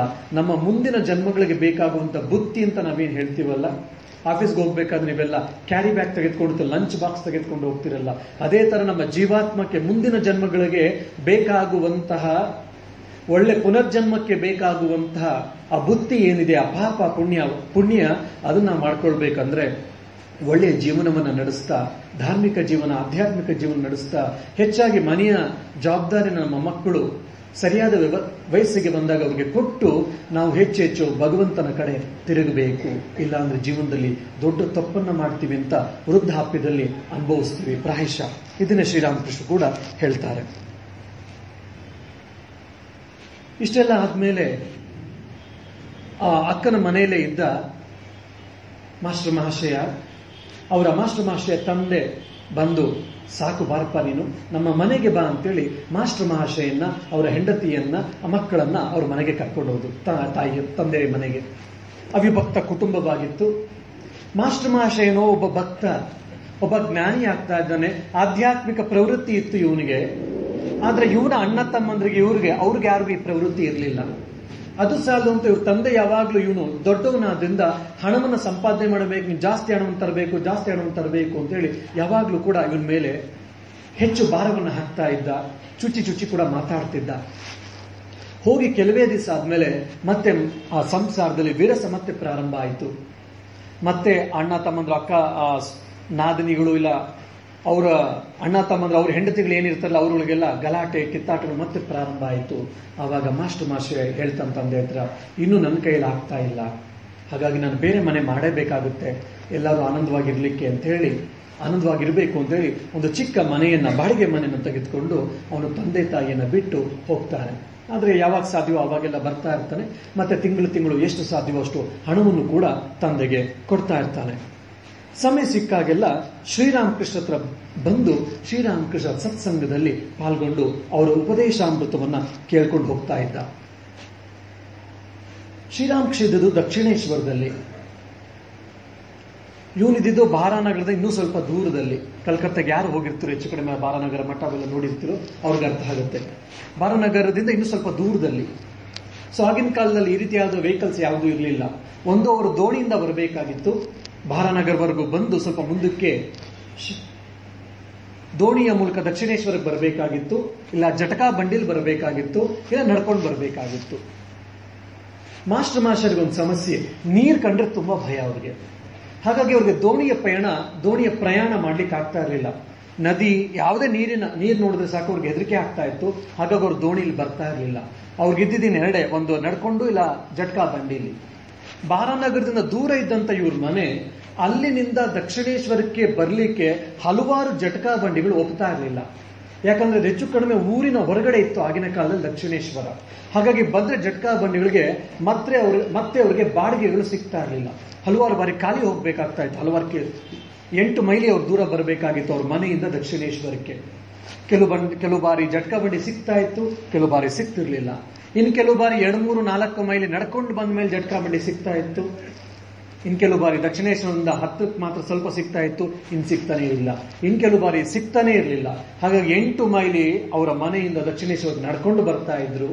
ಮತ್ತೆ ಶ್ರೀರಾಮಕೃಷ್ಣ ಸತ್ಸಂಗವನ್ನ ಅನುಭವಿಸಿದ ಮೇಲೆ ಮತ್ತೆ 8 ಮೈಲಿ, ಕಿಲೋಮೀಟರ್ ಅಲ್ಲ 8 ಮೈಲಿ ನಡ್ಕೊಂಡು ಹೋಗ್ತಾ ಇದ್ರು ಕಾಲ್ನಡಿಗೆಯಲ್ಲಿ. ಮಳೆ, ಚಳಿ, ಬಿಸಿಲು ಏನನ್ನು ನೋಡಿದೆ. ಇದರಿಂದ ಹಲವಾರು ಬಾರಿ ಮಾಸ್ಟರ್ ಮಹಾಶಯರ ಆರೋಗ್ಯಕ್ಕೆ ಹಾನಿ ಉಂಟಾಗ್ತಾ ಇತ್ತು. ಬೇಸಿಗೆಗಾಲದಲ್ಲಿ ವಿಶೇಷವಾಗಿ ಈ ಕಲ್ಕತ್ತೆಯ ಬಿಸಿಲು ತುಂಬಾ ಕೆಟ್ಟ ಬಿಸಿಲು 40 ಡಿಗ್ರಿ ಎಲ್ಲ ಇರುತ್ತೆ. ಅದ್ರ ಜೊತೆ ಹ್ಯುಮಿಡಿಟಿ ಇರುತ್ತೆ. ಅಲ್ಲಿನ ಬಿಸಿಲು, ಇಲ್ಲಿ ನಮ್ಗೆ ಬಿಸಿಲಾದ್ರೆ ಸ್ವಲ್ಪ ಸುಸ್ತಾಗಿದ್ ಬಿಟ್ರೆ ಏನಾಗಲ್ಲ. ಈ ಕಡೆ ದಕ್ಷಿಣದಲ್ಲಿ ವಿಶೇಷವಾಗಿ ನೀವೇನಾದ್ರೂ ಮಹಾರಾಷ್ಟ್ರವನ್ನು ದಾಟಿ ಮೇಲಕ್ಕೆ ಹೋದ್ರೆ ಒರಿಸ್ಸಾ, ಜಾರ್ಖಂಡ್ ಮತ್ತೆ ಬಂಗಾಳದಲ್ಲಿ ವಿಶೇಷವಾಗಿ ಡೆಲ್ಲಿ ಆ ಕಡೆ ಇಲ್ಲ, ರಾಜಸ್ಥಾನ, ಆ ಬಿಸಿಲಲ್ಲಿ ನೀವೇನಾದ್ರೂ ಹೋದ್ರಿಂದ ಬೇಸಿಗೆ ಬಿಸಿಲಲ್ಲಿ ಸನ್ಸ್ಟ್ರೋಕ್ಗಳಾಗುವಂಥದ್ದು ಇರುತ್ತೆ, ತಲೆನೋವು ಬರುತ್ತೆ, ಬೇರೆ ಬೇರೆ ರೀತಿಯಾದಂತಹ ಅನಾರೋಗ್ಯಕ್ಕೆ ತುತ್ತಾಗ್ತೀವಿ ನಾವೆಲ್ಲ ಕೂಡ. ಅದೇ ರೀತಿ ಮಾಸ್ಟರ್ ಮಾಷೆ ಬಿಸಿಲಲ್ಲಿ ನಡ್ಕೊಂಡು ಬರ್ತಾ ಇರಬೇಕಾದ್ರೆ ಹಲವಾರು ಬಾರಿ ಶ್ರೀರಾಮಕೃಷ್ಣ ನೋಡಿಕೊಂಡು ಹಲವಾರು ಬಾರಿ ಅನಾರೋಗ್ಯಕ್ಕೆ ತುತ್ತಾಗಿದ್ರು ಮಾಸ್ಟರ್ ಮಾಷೆಯ. ಆದರೆ ಅವರ ಗುರುದೇವನನ್ನ ಭೇಟಿ ಮಾಡೋದು ಮಾತ್ರ ನಿಲ್ಲಿಸಲಿಲ್ಲ. ನೋಡಿ, ಎಂತಹ ಒಂದು ಇದಿತ್ತು ಒಳಗಡೆ ಇರುವಂತಹ ಕಾತುರತೆ, ವ್ಯಾಕುಲತೆ. ಶ್ರೀರಾಮಕೃಷ್ಣ ಹಲವಾರು ಬಾರಿ ಹೇಳ್ತಾ ಇದ್ರು, ನಿನ್ಗೆ ಅನಾರೋಗ್ಯ ಆಗ್ತಾ ಇದೆ, ನೀನು ಈ ತರ ನಡ್ಕೊಂಡು ಬರ್ತಾ ಇರೋದ್ರಿಂದ ಯಾಕೆ ನೀನು ಏನಾದ್ರೂ ಇದಕ್ಕೊಂದು ವ್ಯವಸ್ಥೆ ಮಾಡ್ಕೊಳ್ಬಾರ್ದು ಅಂತ ಹೇಳಿ. ಆದ್ರೆ ಪರವಾಗಿಲ್ಲ, ನಿಮ್ಮನ್ನು ಕಂಡಾಗ ನಮ್ಗೆ ಆಯಾಸವೆಲ್ಲವೂ ಹೊರಟೋಗುತ್ತೆ ಅಂತ ಹೇಳಿ ಮಾಸ್ಟರ್ ಮಾಷರ್ ಹೇಳ್ತಾರೆ ಶ್ರೀರಾಮಕೃಷ್ಣ ಹತ್ರ. ಅಂದ್ರೆ ಒಬ್ಬ ಭಗವಂತನನ್ನು ನಾವು ಪಡಿಬೇಕು ಅಂದ್ರೆ, ಗುರುವಿನ ಕೃಪೆಗೆ ಪಾತ್ರರಾಗಬೇಕು ಅಂದ್ರೆ, ಆ ಭಗವಂತನ ಕೃಪೆಗೆ ನಾವು ಪಾತ್ರರಾಗಬೇಕು ಅಂತಂದ್ರೆ, ಆತ್ಮ ಕೃಪೆಗೆ ನಾವು ಪಾತ್ರರಾಗಬೇಕಂದ್ರೆ ಎಂತಹ ವ್ಯಾಕುಲತೆ ನಮ್ಗಿರ್ಬೇಕು ಅಂತ ಹೇಳಿ ನಮ್ಗಿಲ್ಲಿ ಇವರ ಜೀವನದಲ್ಲಿ ಅರ್ಥ ಆಗುತ್ತೆ. ಅವ್ರಿಗೆಲ್ಲ ಗುರುಗಳು ಸಿಕ್ಬಿಟ್ರು, ನಮಗ್ ಸಿಕ್ಲಿಲ್ಲ. ಅವ್ರಿಗೆಲ್ಲ ಭಗವಂತನ ಕೃಪೆ ಸಿಕ್ತು, ನಮ್ಗೆಲ್ಲ ಸಿಗ್ತಾ ಇಲ್ಲ. ಯಾಕಪ್ಪ ಅಂದ್ರೆ ಅವ್ರಲ್ಲಿದ್ದಂತ ಪ್ರಾಯಶಃ ಅವ್ರಲ್ಲಿದ್ದಷ್ಟು ಆ ತೀವ್ರವಾದ ವ್ಯಾಕುಲತೆ ನಮ್ಗಿನ್ನೂ ಬಂದಿಲ್ಲ. ಹಾಗಾಗಿ ಇನ್ನೂ ಭಗವಂತ ಶ್ರೀರಾಮಕೃಷ್ಣ ಹೇಳಿದಂಗೆ ಎಲ್ಲಿವರೆಗೂ ಮಕ್ಕಳು ಆಟ ಸಾಮಾನ್ಯತೆ ಆಟ ಆಡ್ತಾ ಇರ್ತಾರೋ ತಾಯಿ ಅಲ್ಲಿವರೆಗೂ ಮನೆ ಕೆಲಸವನ್ನ ಮಾಡ್ಕೊಳ್ತಾ ಇರ್ತಾಳೆ. ಅದೇ ರೀತಿ ನಮ್ಗೆ ಮನೆ, ಹೆಂಡತಿ, ಮಕ್ಕಳು, ಹೆಸರು, ಕೀರ್ತಿ, ದುಡ್ಡು ಅನ್ನುವಂಥ ಆಟ ಸಾಮಾನನ್ನ ಭಗವಂತ ಆದಿಶಕ್ತಿ ಕೊಟ್ಟಿದ್ದಾಳೆ. ಅದ್ರ ಜೊತೆ ನಾವು ಆರಾಮಾಗಿ ಆಟ ಆಡ್ಕೊಂಡಿದ್ದೀವಿ. ಹಾಗಾಗಿ ಆದಿಶಕ್ತಿ ಇಲ್ಲ. ಭಗವಂತ ಹೇಳಿದ್ರೆ, ಸರಿ ನೀ ಅವ್ರ ಜೊತೆ ಆಟ ಆಡ್ಕೊಂಡಿದ್ದೀಯಲ್ಲ, ಇರು, ಆಮೇಲೆ ನೋಡೋಣ, ನಾನೇ ಯಾವಾಗ ಬೇಕು ಅಂತ ಹೇಳ್ತೀಯಲ್ಲೋ ಅವಾಗ ನಿನ್ನ ಹತ್ರ ಬರ್ತೀನಿ ಅಂತ ಹೇಳಿ ಭಗವಂತ ಆಲೋಚನೆ ಮಾಡ್ತಾನೆ. ಆದ್ರೆ ಇಲ್ಲಿ ಮಾಸ್ಟರ್ ಮಾಷೇರು ನೀನೇ ನನಗೆ ಬೇಕು, ನೀವೇ ನನಗೆ ಬೇಕು ಅಂತ ಹೇಳಿ ಯಾವುದನ್ನೂ ಲೆಕ್ಕಿಸದೆ ಸಂಸಾರದ ನಿರ್ವಹಣೆಯನ್ನು ಮಾಡ್ತಾ ಯಾವಾಗ ಸಮಯ ಸಿಗುತ್ತೋ, ಎಷ್ಟೆಷ್ಟು ಸಮಯ ಸಿಗುತ್ತೋ ಎಲ್ಲ ಸಮಯದಲ್ಲೂ ಶ್ರೀರಾಮಕೃಷ್ಣದ ಬರುವಂತಹ ಒಂದು ಪ್ರಯತ್ನವನ್ನ ಮಾಡ್ತಾ ಇದ್ದಾರೆ. ಅವ್ರಿಗೆಷ್ಟೇ ಪರಿಶ್ರಮವಾದ್ರೂ ಕೂಡ, ಭೌತಿಕ ಪರಿಶ್ರಮ, ಶಾರೀರಿಕ ಪರಿಶ್ರಮ ಆದ್ರೂ ಅದನ್ನ ಲೆಕ್ಕಿಸ್ತಿಲ್ಲ. ನೀಯನ್ನ ಪ್ರಾಣ ಹೇ ರಾಮಕೃಷ್ಣ, ನೀಯನ್ನ ಜೀವ ಸರಿಗಮ ತಾನ, ಮನ ಮಂದಿರದಲ್ಲಿ ಮಾಡುವೆ ಗಾನ, ಕುಡಿಯುವೆ ನಿನ್ನ ನಾಮದ ಸುರಪಾನ ಅನ್ನುವಂಥ ಅದ್ಭುತವಾದ ಭಜನೆ ನಾವೆಲ್ಲ ಹಾಡ್ತಾ ಇರ್ತೀವಿ. ಪ್ರಾಯಶಃ ನಮ್ಗಿದೆಲ್ಲ ಬಾಯಿ ಆಗಿರ್ಬೋದು ಏನೋ. ಆದ್ರೆ ಇಲ್ಲಿ ಮಾಸ್ಟರ್ ಮಾಷರ್ ಜೀವನದಲ್ಲಿ ನಾವು ನೋಡ್ಬೋದು, ಇದು ಅಕ್ಷರಶಃ ಅವರು ಪಾಲಿಸ್ತಾ ಇದ್ದಾರೆ. ಶ್ರೀರಾಮಕೃಷ್ಣ ಪ್ರಾಣಾರಾಮ ಅಂತೇಳಿ ಅವರ ಆರಾಧ್ಯ ದೈವವಾಗಿ, ಗುರುವಾಗಿ, ಇಷ್ಟವಾಗಿ ಸ್ವೀಕರಿಸಿದ್ದಾರೆ. ಹಾಗಾಗಿ 8 ಮೈಲಿಗಳು ನಡ್ಕೊಂಡು ಮತ್ತೆ 8 ಮೈಲಿಗಳು ವಾಪಸ್ಸು ಬರ್ತಾ ಇದ್ರು. ಇಷ್ಟ ಆದ್ಮೇಲೆ ಶ್ರೀರಾಮಕೃಷ್ಣರ ಹತ್ರ ಒಂದ್ಸರಿ ಬಂದಾಗ ಮಾಸ್ಟರ್ ಮಾಷನ್ಗೆ ಒಂದು ಮಾತನ್ನ ತುಂಬಾ ಮಾರ್ಮಿಕವಾಗಿ ಹೇಳ್ತಾರೆ. ನಾವೆಲ್ಲ ಭಕ್ತರು ಕೂಡ ಇದನ್ನು ತುಂಬಾ ಆಲೋಚನೆ ಮಾಡಬೇಕು. ನೀನು ಸುಮ್ಮನೆ ಅಲ್ಗೆ ಇಲ್ಗೆ ಯಾಕೆ ಹೋಗ್ತೀಯ? ಅಲಿಬೇಡ, ಇಲ್ಲಿಗೆ ಬರ್ತಾ ಇರು. ಯಾರು ನನ್ನ ಅಂತರಂಗಿಗಳೋ ಅವರು ಕೇವಲ ಇಲ್ಲಿಗೆ ಬರ್ತಾರೆ, ಇನ್ನೆಲ್ಲಿಗೂ ಹೋಗಲ್ಲ, ಹೋಗ್ಬೇಕಾಗೂ ಇಲ್ಲ ಅಂತ ಎಷ್ಟು ಚೆನ್ನಾಗಿ ಹೇಳ್ತಾ ಇದ್ರು ಶ್ರೀರಾಮಕೃಷ್ಣ. ಇದನ್ನು ನಾವು ಆಲೋಚನೆ ಮಾಡಬೇಕು. ಶಾಸ್ತ್ರದಲ್ಲಿ ಹೇಳುತ್ತೆ ಏಕದೇವತಾ ಉಪಾಸನೆ ಅಂತ. ಒಂದು ಧರ್ಮ, ಒಂದು ಭಗವಂತ, ಒಂದು ದೇವರು, ಒಂದು ಮತ, ಒಂದು ಪಂಥ, ಇದನ್ನು ನಾವು ಅಭ್ಯಾಸ ಮಾಡಬೇಕು. ಶ್ರೀರಾಮಕೃಷ್ಣ ಇದನ್ನೇ ಮಾರ್ಮಿಕವಾಗಿ ತುಂಬಾ ಚೆನ್ನಾಗಿ ಹೇಳ್ತಾರೆ.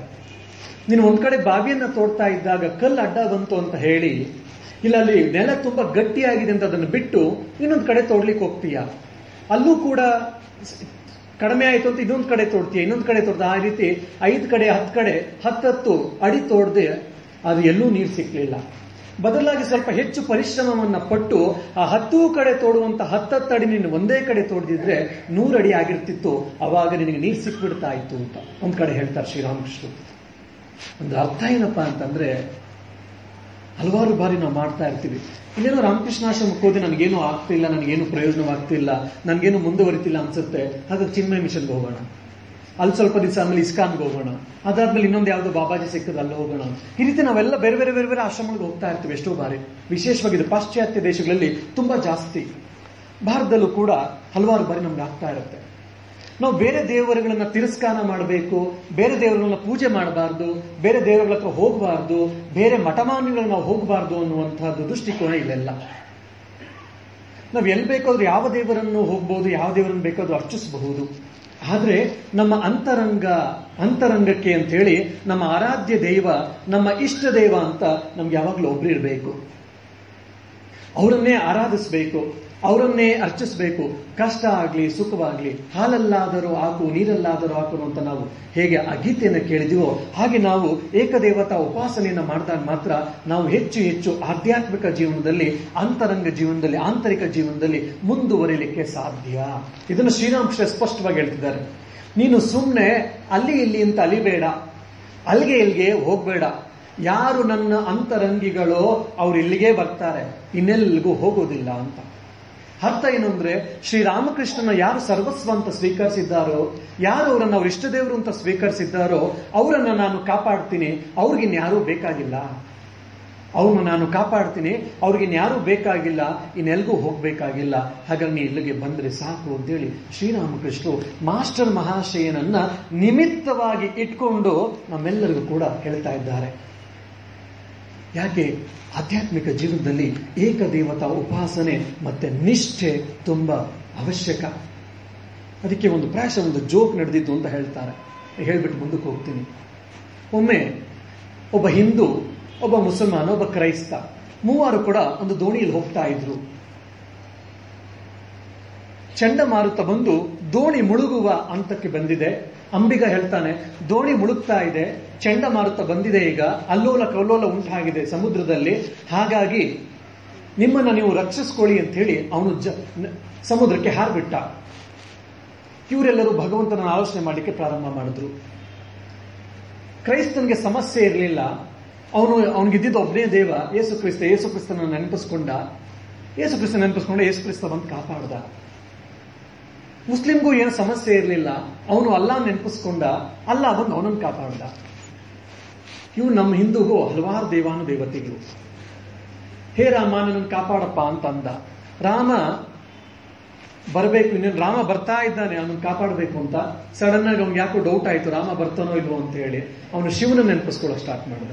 ಶಿವ, ನೀನು ಬೋಳೆ ಶಂಕರ ಅಂತ ಹೇಳ್ತಾರೆ ಎಲ್ಲರೂ ಕೂಡ, ಹಾಗಾಗಿ ಏನ್ ಕರೆದ್ರು ಬಂದ್ಬಿಡ್ತೀಯ ಅಂತ ಹೇಳಿ ತುಂಬಾ ಭಕ್ತರನ್ನು ಕಾಪಾಡ್ತೀಯ ಅಂತ ಹೇಳ್ತಾರೆ, ದಯವಿಟ್ಟು ಬಾರಪ್ಪ ಅಂತ. ರಾಮ ಬರ್ತಾ ಇದ್ದವನು ಅರ್ಧ ದಾರಿಗೆ ಬಂದವನು ರಾಮ ವಾಪಸ್ ಹೋಗ್ತಾನೆ, ಯಾಕಂದ್ರೆ ಶಿವನನ್ನು ಕರೆದ ಅಂತ. ಸೊ ಶಿವ ಬರ್ತಾ ಇದ್ದಾನೆ ಮಧ್ಯ ದಾರಿಯಲ್ಲಿ. ಶಿವ ಕೈಲಾಸದಿಂದ ಬರ್ತಾ ಇದ್ದ, ಶಿವನನ್ನು ಬಿಟ್ಟು ಇನ್ಯಾರು ನೆನಪಿಸ್ಕೊಂಡ. ಆಮೇಲೆ ಶಿವ ವಾಪಸ್ ಹೋದ. ಅಷ್ಟೊತ್ತಿಗೆ ನೀರು ಕುಡಿದು ಸತ್ತೋದ ಅಂತ ಹೇಳಿದೊಂದು ಜೋಕಿಗೆ ಹೇಳ್ತಾ.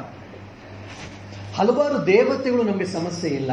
ಒಂದೇ ಒಂದು ದೇವತೆಯನ್ನು, ಪರಬ್ರಹ್ಮನನ್ನ ಹಲವಾರು ದೇವತಾ ಸ್ವರೂಪಿ ಅಂತ ನಾವು ಅರ್ಚಿಸ್ತೀವಿ. ನಾವು ಏಕದೇವತಾ ಉಪಾಸಕರು ಬಿಟ್ರೆ ಬಹುದೇವತಾ ಉಪಾಸಕರಲ್ಲ. ಅಜಂ ನಿರ್ವಿಕಲ್ಪಂ ನಿರಾಕಾರ ಮೇಕಂ ಅನ್ನುವಂಥ ಶಂಕರಾಚಾರ್ಯ ಬರೆದಿರುವಂತ ಆ ಸ್ತೋತ್ರದಲ್ಲಿ ಕೇಳಿದ್ರೆ ಗೊತ್ತಾ, ಪರಬ್ರಹ್ಮ ರೂಪಂ ಗಣೇಶಂ ಭಜಾಮಿ ಅಂತ ಅವ್ರು ಹೇಳ್ತಾರೆ. ಆ ಪರಬ್ರಹ್ಮ ರೂಪ, ಪರಬ್ರಹ್ಮ ಭಗವಂತ ಒಬ್ಬನೇ. ಅವನನ್ನ ವಿವಿಧ ವಿವಿಧ ಹೆಸರುಗಳನ್ನು ನಾವು ಕರಿತಾ ಇದ್ದೀವಿ. ರಾಮ, ಕೃಷ್ಣ, ಶಿವ, ದುರ್ಗೆ, ಕಾಳಿ ಅಂತ ಹೇಳಿ. ಸೊ ಹಾಗಾಗಿ ಯಾವ ದೇವರನ್ನು ಬೇಕಾದ್ರೆ ನಾವು ಅರ್ಚಿಸಬಹುದು, ಆದ್ರೆ ಒಬ್ಬ ದೇವರು ನಾವು ಇಟ್ಕೊಳ್ಬೇಕು, ಅವ್ರನ್ನ ಅರ್ಚಿಸ್ತಾ ಆ ಪದದಲ್ಲಿ ಹೋಗಬೇಕು. ಪ್ರಾಯಶಃ ನಾವು ಆಶ್ರಮಕ್ಕೆ ಬರಬೇಕಾದ್ರೆ ಹಲವಾರು ದಾರಿಗಳಿರುತ್ತೆ. ನಮ್ಗೆ ಯಾವ್ದು ಸೂಕ್ತವೋ ಸುಲಭವೋ ಒಂದು ದಾರಿನ ಹುಡ್ಕೊಂಡು ಹೋಗ್ತಿರ್ತೀವಿ. ಮಧ್ಯದಲ್ಲಿ ಬೇಜಾರಾಯ್ತು ಅಂತ ಇನ್ನೊಂದು ದಾರಿಗೆ ಹೋಗ್ತಾ ಹೋಗ್ತಾರೆ. ಆಶ್ರಮಕ್ಕೆ ಬರೋದಕ್ಕಿಂತ ಬದಲಾಗಿ ಎಲ್ಲೆಲ್ಲೋ ಹೋಗ್ಬಿಡುವಂತ ಅವಕಾಶಗಳಿರುತ್ತೆ. ಅದೇ ರೀತಿ ಕೂಡ ಈ ಆಧ್ಯಾತ್ಮಿಕ ಜೀವನದಲ್ಲಿ ನಾವು ಏಕದೇವತಾ ಉಪಾಸನೆಯನ್ನ, ಏಕನಿಷ್ಠೆಯನ್ನ ಪಡ್ಕೊಳ್ಬೇಕು. ಒಂದು ಧರ್ಮ, ಒಂದು ಮತ, ಒಂದು ಪಂಥ, ಒಂದು ದೇವರು, ಒಂದು ಸಂಪ್ರದಾಯ, ಅದಕ್ಕೆ ನಾವು ನಿಷ್ಠೆಯಾಗಿರಬೇಕು. ಅದರಲ್ಲಿ ನಾವು ಅನುಸರಿಸ್ಕೊಂಡು ಹೋಗಬೇಕು. ಆದರೆ ಬೇರೆಯವ್ರನ್ನ ಕೂಡ ಅತ್ಯಂತ ಆದರದಿಂದ, ಗೌರವದಿಂದ, ಪ್ರೀತಿಯಿಂದ ಬೇರೆ ಬೇರೆ ಸಂಪ್ರದಾಯಗಳನ್ನ, ಬೇರೆ ಬೇರೆ ಆಶ್ರಮ ಮಠಗಳನ್ನ ಕೂಡ ನಾವು ಕಾಣಬೇಕು. ಇದನ್ನ ಶ್ರೀರಾಮಕೃಷ್ಣ ತುಂಬಾ ಚೆನ್ನಾಗಿ ಮಾರ್ಮಿಕವಾಗಿ ಹೇಳ್ತಾರೆ. ನಾನಿಲ್ಲಿದ್ದೀನಿ, ನೀನು ಇಲ್ಲಿಗೆ ಬಾ, ನೀನು ನನ್ನವನು, ನೀನು ಇಲ್ಲಿಗೆ ಬಾ, ಇನ್ನೆಲ್ಲರಿಗೂ ಹೋಗ್ಬೇಡ ಅಂತ ಹೇಳಿ. ಮತ್ತೆ ಮುಂದುವರ್ಸ್ಕೊಂಡು ಹೋಗ್ತಾರೆ. ನೀನು ಸುಮ್ಮನೆ ಅಲ್ಲಿ ಇಲ್ಲಿ ಅಂತ ಅಲಿಬೇಡ, ಇಲ್ಲಿಗೆ ಬರ್ತಿರೋ, ಅದು ನಿನಗೆ ಸಾಕು, ಎಲ್ಲವೂ ನಿನಗೆ ಸಿಗುತ್ತೆ, ಸರಿಯಾದ ಸಮಯದಲ್ಲಿ ನಿನಗೆ ಸಿಗುತ್ತೆ ಅನ್ನುವಂಥ ಖಾತ್ರಿಯನ್ನ ಮಾಡಿ ಆಜ್ಞೆ ಮಾಡ್ತಿದ್ದಾರೆ. ನೀನು ಎಲ್ಗೂ ಹೋಗ್ಬೇಡ, ಇಲ್ಲಿಗೆ ಬರ್ತಾ ಇರುವಂತ ಆಜ್ಞೆಯನ್ನ ಕೂಡ ಮಾಡಿಬಿಟ್ರು ಶ್ರೀರಾಮಕೃಷ್ಣರು ಗುರುವಿನಾಗಿ. ಮಾಸ್ಟರ್ ಮಹಾಶಯರು, ಆಯ್ತು ಮಹಾಶಯರೇ, ನಾನು ಇನ್ನೆಲ್ಗೂ ಹೋಗುವುದಿಲ್ಲ, ಇನ್ಮೇಲೆ ಇಲ್ಲೇ ಬರ್ತೀನಿ ಅಂತ ಹೇಳಿ. ಈಗ ಇನ್ನೊಂದು ಸಮಸ್ಯೆ ಪ್ರಾರಂಭ ಆಯಿತು ಮಾಸ್ಟರ್ ಮಹಾಶಯರಿಗೆ. ಇಲ್ಲಿವರೆಗೂ ಮಾಸ್ಟರ್ ಮಹಾಶಯ ಆತ್ಮಹತ್ಯೆ ಮಾಡ್ಕೊಳ್ಬೇಕು ಅಂತಿದ್ದ. ಶ್ರೀರಾಮಕೃಷ್ಣರ ಸಂಪರ್ಕಕ್ಕೆ ಬಂದು ಅವನ ಆತ್ಮಹತ್ಯೆ ಮಾಡ್ಕೊಳ್ಳೋವನು ಆತ್ಮಜ್ಞಾನಿ ಆಗ್ಬೇಕು ಅಂತ ಆತ್ಮಚಿಂತನೆಯನ್ನ ಮಾಡ್ಕೊಳ್ಳೋ ಹಾಗೆ ಅವನಲ್ಲಿ ಮಾರ್ಪಾಡಾಯಿತು. ಯಾವಾಗ ಇವನಿಗೆ ಆಧ್ಯಾತ್ಮಿಕ ಜೀವನದಲ್ಲಿ ಇವನ ಮನಸ್ಸು ಒಳಗೆ ಹೋಗ್ಲಿಕ್ಕೆ ಪ್ರಾರಂಭ ಆಯಿತು. ಬೆಳಗ್ಗೆ ಏಳುವಂಥದ್ದು, ಧ್ಯಾನ ಮಾಡೋದು, ಜಪ ಮಾಡೋದು, ಶಾಸ್ತ್ರ ಗ್ರಂಥಗಳ ಅಧ್ಯಯನ ಮೊದಲೇ ಮಾಡ್ತಾ ಇದ್ದ. ಇನ್ನೂ ಸ್ವಲ್ಪ ಜಾಸ್ತಿ ಮಾಡ್ಲಿಕ್ಕೆ ಪ್ರಾರಂಭ ಮಾಡ್ದ. ಶಾಲೆಗೆ ಹೋಗಿ ಅವನು ಮುಖ್ಯೋಪಾಧ್ಯಾಯನಿಗೆ ಕೆಲಸವನ್ನ ಮಾಡುವಂಥದ್ದು, ಆಮೇಲೆ ಬಂದು ಮನೆಯಲ್ಲಿ ನಿರ್ವಹಣೆನ ಮಾಡುವಂಥದ್ದು. ಸಮಯ ಸಿಕ್ಕ ಫ್ರೀ ಟೈಮಲ್ಲೆಲ್ಲ ಶ್ರೀರಾಮಕೃಷ್ಣ ಹೋಗ್ಲಿಕ್ಕೆ ಪ್ರಾರಂಭ ಮಾಡ್ದ. ಸೊ ಆಗ ಫ್ರೀ ಟೈಮಲ್ಲಿ ಹೆಂಡತಿ ಮಕ್ಕಳ ಜೊತೆ ಸಮಯವನ್ನ ಸದುಪಯೋಗ ಮಾಡುವಂತಹದ್ದು, ಸಮಯವನ್ನ ಹೆಂಡತಿ ಮಕ್ಕಳ ಜೊತೆ ಕೊಡೋದು ಎಲ್ಲೋ ಸ್ವಲ್ಪ ಕಡಿಮೆ ಆಯಿತು ಅಂತ ಕಾಣುತ್ತೆ. ಹೆಂಡತಿಗೆ ಸ್ವಲ್ಪ ಬೇಜಾರಾಯ್ತು. ಇದರಿಂದ ಹೆಂಡತಿ ಬ್ಲ್ಯಾಕ್ ಮೇಲ್ ಮಾಡ್ಲಿಕ್ಕೆ ಪ್ರಾರಂಭ ಮಾಡಿದ್ಲು. ನೀನು ನನ್ನನ್ನು ಸರಿಯಾಗಿ ನೋಡ್ಕೊಳ್ತಾ ಇಲ್ಲ, ನೀನು ಮೊದಲಂತೆ ನನ್ನ ಕಡೆ ಗಮನ ಕೊಡ್ತಾ ಇಲ್ಲ, ಹಾಗಾಗಿ ನಾನು ಆತ್ಮಹತ್ಯೆ ಮಾಡ್ಕೊಳ್ತೀನಿ ಅಂತ, ಹೆಂಡತಿ ಆತ್ಮಹತ್ಯೆ ಮಾಡ್ಕೊಳ್ತೀನಿ ಅಂತ ಅವಳು ಬ್ಲ್ಯಾಕ್ ಮೇಲ್ ಮಾಡ್ಲಿಕ್ಕೆ ಪ್ರಾರಂಭ ಮಾಡಿದ್ಲು. ಮಾಸ್ಟರ್ ಮಹಾಶಯನಿಗೆ ಅಯ್ಯೋ ರಾಮ, ಒಂದು ಸಮಸ್ಯೆ ಹೋದ್ರೆ ಇನ್ನೊಂದು ಸಮಸ್ಯೆ ಬಂತಲ್ಲಪ್ಪ. ಮೊದಲು ದುಡ್ಡಿನ ಸಮಸ್ಯೆ ಇತ್ತು, ಆಮೇಲೆ 2-3 ಕಡೆ ಕೆಲಸಗಳನ್ನ ಚೇಂಜ್ ಮಾಡ್ಕೊಂಡು ಈಗ ಈಶ್ವರಚಂದ್ರ ವಿದ್ಯಾಸಾಗರನ ಶಾಲೆಯಲ್ಲಿ ಮುಖ್ಯೋಪಾಧ್ಯಾಯನ ಕೆಲಸ ಮಾಡ್ತಾ ಇದ್ದೀನಿ. ದುಡ್ಡು ಬರ್ತಾ ಇದೆ ಅಷ್ಟೋ ಇಷ್ಟೋ, ಹಾಗಾಗಿ ಜೀವನ ನಡೆಸಲಿಕ್ಕೆ, ಸಂಸಾರ ನಡೆಸಲಿಕ್ಕೆ ಏನೂ ಸಮಸ್ಯೆ ಇಲ್ಲ. ಹಣದ ಸಮಸ್ಯೆ ಮುಗೀತು. ಅದರಿಂದ ಆತ್ಮಹತ್ಯೆ ಮಾಡ್ಕೊಳ್ಬೇಕು ಅಂತಿದ್ದೆ, ಅದು ಕಡಿಮೆ ಆಯ್ತು. ಅಲ್ಲಿ ಮನೆಯಲ್ಲಿ ತಂದೆ ತಾಯಿ ಜೊತೆ, ನನ್ನ ಅಣ್ಣ ತಮ್ಮದ ಜೊತೆ ಇದ್ದೆ, ಅಲ್ಲಿ ಸಮಸ್ಯೆ ಇತ್ತು, ಹಾಗಾಗಿ ಬಾಡಿಗೆ ಮನೆ ಮಾಡಿದೆ. ಆ ಸಮಸ್ಯೆ ನಿವಾರಣೆ ಆಯ್ತು. ಈಗೆಲ್ಲಾ ಕಡಿಮೆ ಆಯ್ತು, ಆರಾಮಾಗಿದ್ದೀನಿ, ಗುರುದೇವರ ಕೃಪೆ ನನಗೆ ಸಿಕ್ಕಿದೆ ಅಂದ್ರೆ ನನ್ನ ಹೆಂಡತಿ ಆತ್ಮಹತ್ಯೆ ಮಾಡ್ಕೊಳ್ಬೇಕು ಅಂತಿದ್ದಾಳಲ್ಲ. ಒಂದು ಸಮಸ್ಯೆಯನ್ನ ನಿವಾರಣೆ ಮಾಡೋಷ್ಟೊತ್ತಿಗೆ ಇನ್ನೊಂದು ಸಮಸ್ಯೆ ರೆಡಿಯಾಗಿ ಕುತ್ಕೊಂಡಿರುತ್ತೆ. ಇದೇ ಸಂಸಾರ, ಏನ್ ಮಾಡೋದು ಈಗ ಅಂತ ಅವನಿಗೆ ಆಲೋಚನೆ ಆಗ್ತಿದೆ. ಅದಕ್ಕೆ ಪರಮ ಪೂಜ್ಯರಾದ ಶ್ರೀಮತ್ ಸ್ವಾಮಿ ರಂಗನಾಥಾಂಜಿ ಮಹಾರಾಜರವರು ಒಂದು ಉಪನ್ಯಾಸದಲ್ಲಿ ತುಂಬಾ ಚೆನ್ನಾಗಿ ಹೇಳ್ತಾರೆ. ಸ್ವಾಮಿ ವಿವೇಕಾನಂದರು ಕೂಡ ಅವರು ಉಪನ್ಯಾಸದಲ್ಲಿ ಒಂದು ಕಡೆ ಹೇಳ್ತಾರೆ ಇದನ್ನ. ಈ ಭೌತಿಕ ಪ್ರಪಂಚದಲ್ಲಿ ಯಾವತ್ತೂ ಕೂಡ ನಾವು ಸಮಸ್ಯೆಗಳನ್ನು ನಿವಾರಣೆ ಮಾಡ್ಲಿಕ್ಕೆ ಸಾಧ್ಯವೇ ಇಲ್ಲ. ಭೌತಿಕ ಪ್ರಪಂಚದಲ್ಲಿ ನಾವು ಭೌತಿಕ ಪ್ರಪಂಚದಲ್ಲಾಗ್ಲಿ ಸಂಸಾರದ ಸಮಸ್ಯೆ ನಿವಾರಣೆ ಮಾಡ್ತೀವಿ ಅಂದ್ರೆ ಹೇಗಪ್ಪ ಅಂದ್ರೆ, ಸಮುದ್ರದಲ್ಲಿ ಅಲೆಗಳು ನಿಂತ ಮೇಲೆ ನಾನು ಸ್ನಾನ ಮಾಡ್ತೀನಿ ಅಂತ ಹೇಳಿದಾಗ ಅಷ್ಟೇ. ಹಾಗಾಗಿ ಏನ್ ಮಾಡಬೇಕು, ಆ ಸಮಸ್ಯೆಗಳು ಬಂದಾಗ ಪರಿಹಾರವನ್ನು ಹುಡುಕಿ ಅದನ್ನ ಅನುಷ್ಠಾನಕ್ಕೆ ಬರ್ತಾ ಇರಬೇಕು. ಮತ್ತೆ ಜೊತೆಗೆ ನಮ್ಮ ಮನಸ್ಸನ್ನ ನಾವು ತಯಾರಿ ಮಾಡಿಕೊಂಡು ಅದರಿಂದ ಮೇಲೆ ಹೋಗಬೇಕು. ಡೋಂಟ್ ಟ್ರೈ ಟು ರಿಸಾಲ್ವ್ ಅಂತ ಹೇಳಿ ಸ್ವಾಮೀಜಿ ಹೇಳ್ತಾರೆ. ಇದನ್ನ ಪರಿಹರಿಸ್ಕೊಂಡು ಹೋಗ್ಬೇಡ ಸಣ್ಣ ಸಣ್ಣ ಪುಟ್ಟದನ್ನ, ಅದು ಬದಲಾಗಿ ನಿನ್ನ ಮನಸ್ಸನ್ನ ನೀನ್ ಮೇಲೆ ಎತ್ಕೊಂಡ್ಬಿಡು, ಆವಾಗ ನಿನಗೆ ಸಮಸ್ಯೆಯಾಗಿ ಉಳಿಯುವುದಿಲ್ಲ ಅಂತ ಹೇಳಿ. ಸೊ ನಾವು don't try to resolve, rather try to transcend ಅಂತ ಹೇಳಿ ಅವ್ರು ಹೇಳ್ತಾರೆ. ಇದನ್ನೆಲ್ಲ ಒಂದೊಂದನೇ ಪರಿಹಾರ ಮಾಡ್ಕೊಂಡು ಹೋಗ್ತಾ ಇದ್ರು ಕೂಡ ಇದಕ್ಕೆ ತುಂಬಾ ಆಗೋದಿಲ್ಲ. ಅದ್ರ ಬದಲಾಗಿ ನಿನ್ನ ಮನಸ್ಸನ್ನ, ನಿನ್ನ ಅಂತರಾತ್ಮವನ್ನು ಇದರಿಂದ ಮೇಲೆ ಕೆತ್ಕೋ, ಅವಾಗ ಆಟೋಮೆಟಿಕ್ಲಿ ಸ್ವಾಭಾವಿಕ ಇದೆಲ್ಲವೂ ಕೂಡ ಬಿದ್ದು ಹೋಗುತ್ತೆ ಅಂತೇಳಿ. So we have to transcend the problems, not to resolve ಅಂತ ಹೇಳ್ತಾರೆ. ಇದು ನಾವೆಲ್ಲರೂ ಕೂಡ ತುಂಬಾ ಭಕ್ತರು ಇದನ್ನ ನಾವು ಅರ್ಥ ಮಾಡ್ಕೋಬೇಕು. ಸಂಸಾರದಲ್ಲಿ ಎಲ್ಲೇ ಅವನು ಮುಖೇಶ್ ಅಂಬಾನಿ ಮಗ ಆಗಿರ್ಬೋದು, ಟಾಟಾ ಬಿರ್ಲಾ ಮೊಮ್ಮಗ ಆಗಿರ್ಬೋದು, ಇಲ್ಲ ಬರಾಕ್ ಒಬಾಮಾ ಮಗಳಾಗಿರ್ಬೋದು, ಯಾರೇ ಆಗಿರ್ಬೋದು, ಎಲ್ಲರಿಗೂ ಅವ್ರದ್ದಾದ ಸಮಸ್ಯೆಗಳಿರುತ್ತೆ. ಹುಟ್ಟದಾಗಿಂದ ಸಾಯುವವರೆಗೂ ಸಮಸ್ಯೆಗಳಿದ್ದೇ ಇರುತ್ತೆ. ಸಮಸ್ಯೆನ ಪರಿಹಾರ ಮಾಡ್ಕೊಂಡು ಹೋಗ್ತಾ ಇರಬೇಕು. ಒಂದು, ಹೆದರ್ಕೊಳ್ಬಾರ್ದು. ಅದರ ಜೊತೆಗೆ ನಮ್ಮ ಮನಸ್ಸನ್ನು ನಾವು ಮೇಲೆತ್ಕೊಂಡು ಹೋಗಬೇಕು, ಸಾಧನೆಗಳನ್ನು ಮಾಡ್ತಾ. ಆವಾಗ ಏನಪ್ಪಾ ಆಗುತ್ತೆ ಅಂದ್ರೆ, ಇದನ್ನ ಪರಿಹಾರ ಮಾಡ್ಕೊಳ್ಳೋ ಬದಲು ಹೆಚ್ಚಾಗಿ ಜಾಸ್ತಿ ತಲೆ ಕೆಡಿಸ್ಕೊಳ್ಳದೆ ಇದ್ದಾಗ ಏನಾಗುತ್ತೆ, ಈ ಸಣ್ಣ ಪುಟ್ಟ ಸಮಸ್ಯೆಗಳು ಅದ್ರ ಪಾಡಿಗೆ ಅದು ಬಿದ್ದು ಹೋಗುತ್ತೆ. ನಾವು ಮೇಲೆ ಹೋಗ್ತಾ ಭಗವಂತನ ಕಡೆ ಹೆಚ್ಚಾಗಿ ಹೋಗ್ಬೋದು, ಆತ್ಮಚಿಂತನೆಯನ್ನ ಮಾಡ್ಕೊಳ್ಬೋದು, ಸಕಾರಾತ್ಮಕವಾಗಿ ನಮ್ಮ ಶಕ್ತಿಯನ್ನ, ಸಮಯವನ್ನ ಸದುಪಯೋಗ ಮಾಡ್ಕೊಳ್ಬೋದು.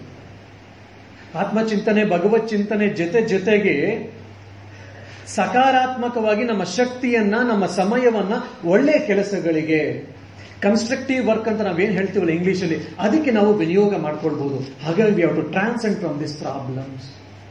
ಪ್ರಾಯಶಃ ಒಂದು ಸಣ್ಣ ಉದಾಹರಣೆ ಕೊಟ್ಟರೆ ನಿಮ್ಗೆ ಅರ್ಥ ಆಗ್ಬೋದು. ಚಿಕ್ಕ ಮಕ್ಕಳು ಒಂದು ಗೋಲಿಗೋಸ್ಕರ ಕಿತ್ತಾಡ್ತಾ ಇರ್ತಾರೆ, ಒಂದು ಚಾಕ್ಲೇಟ್ಗೋಸ್ಕರ ಕಿತ್ತಾಡ್ತಾ ಇರ್ತಾರೆ. ಆದ್ರೆ ನಾವು ಅದು ನೋಡಿದ್ರೆ ಅಯ್ಯೋ ಅನ್ಸುತ್ತೆ ನಮ್ಗೆ, ಅಯ್ಯೋ ಚಿಕ್ಕ ಮಕ್ಕಳಲ್ವಾ, ನಾವು ಆ ವಯಸ್ಸಿನಲ್ಲಿ ಕಿತ್ತಾಡಿದ್ವಿ ಬಿಡು ಅಂತೇಳಿ ನೊಕ್ತಾ ಹೊರಟೋಗ್ತೀವಿ. ತುಂಬಾ ಆದಂಗೆ ಮಾತ್ರ ಬುದ್ಧಿವಾದ ಹೇಳಕ್ಕೆ ಪ್ರಯತ್ನ ಮಾಡ್ತೀವಿ. ಇಲ್ಲ ನಾವೇನ್ ಮಾಡೋ, ಸುಮ್ಮನೆ ನೊಕ್ಬಿಟ್ಟು ಹೋಗ್ತೀವಿ, ಚಿಕ್ಕ ಮಕ್ಕಳು ಆ ಟೈಮಲ್ಲಿ ನಾವು ಮಾಡಿದ್ವಿ ಅಂತ. ಈಗ ನಮ್ಮ ಶರೀರವೂ ವಿಕಾಸವಾಗಿದೆ, ನಮ್ಮ ಮನಸ್ಸು ವಿಕಾಸವಾಗಿದೆ, ನಮ್ಮ ಬುದ್ಧಿಯೂ ವಿಕಾಸವಾಗಿದೆ. ಹಾಗಾಗಿ ನಾವೇನು ಅದಕ್ಕೆ ಮಹತ್ವವನ್ನು ಕೊಡ್ತಾ ಇಲ್ಲ. ಕೆಂಪು ಗೋಲಿ ಆದ್ರೇನು, ಕಪ್ಪು ಗೋಲಿ ಆದ್ರೇನು, ನೀಲಿ ಗೋಲಿ ಆದ್ರೇನು, ಸಕ್ಕರೆಯ ಹಚ್ಚು ಅದು ದೀಪದ ಆಕಾರವಾಗಿದ್ರೇನು, ಪಕ್ಷಿಯ ಆಕಾರವಾಗಿದ್ರೇನು, ಮನುಷ್ಯನ ಆಕಾರವಾಗಿದ್ರೇನು, ಒಬ್ಬ ಗಿಡದ ಆಕಾರವಾಗಿದ್ರೇನು, ಹಚ್ಚೆ ಎಲ್ಲ ಸಕ್ಕರೆ ಹಚ್ಚುಗಳು, ಅದರ ಇರೋದೆಲ್ಲ ಸಕ್ಕರೆ ಅಷ್ಟೇ. ಸೊ ಹಾಗಾಗಿ ಯಾವ ಹಚ್ಚ ಆದ್ರೇನು ಅಂತ ನಮ್ಗೆ ಇವತ್ತು ಬುದ್ಧಿ ಬಂದಿದೆ ಬೆಳೆದ ಮೇಲೆ ನಮ್ಗೆ. ಹಾಗಾಗಿ ನಮ್ಗೆ ದೀಪದ ಹಚ್ಚೆ ಬೇಕು, ಇಲ್ಲಾಂದ್ರೆ ಮನುಷ್ಯನ ಆಕಾರದ ಹಚ್ಚೆ ಬೇಕು, ಪಕ್ಷಿಯ ಆಕಾರದ ಹಚ್ಚೆ ಬೇಕು, ಇನ್ಯಾವುದೋ ಆಕಾರದ ಹಚ್ಚೆ ಬೇಕು ಅಂತ ನಾವು ಯಾವತ್ತು ಕಿತ್ತಾಡಲ್ಲ, ಅಳಲ್ಲ. ಯಾಕಂದ್ರೆ ನಮ್ಮ ಮನಸ್ಸು ವಿಕಾಸವಾಗಿದೆ, ನಮ್ಮ ಬುದ್ಧಿ ವಿಕಾಸವಾಗಿದೆ. ಅದು ತುಂಬಾ ಚೈಲ್ಡಿಶ್ ಅಂತ ಅನಿಸ್ಬಿಡುತ್ತೆ ನಮಗೆ.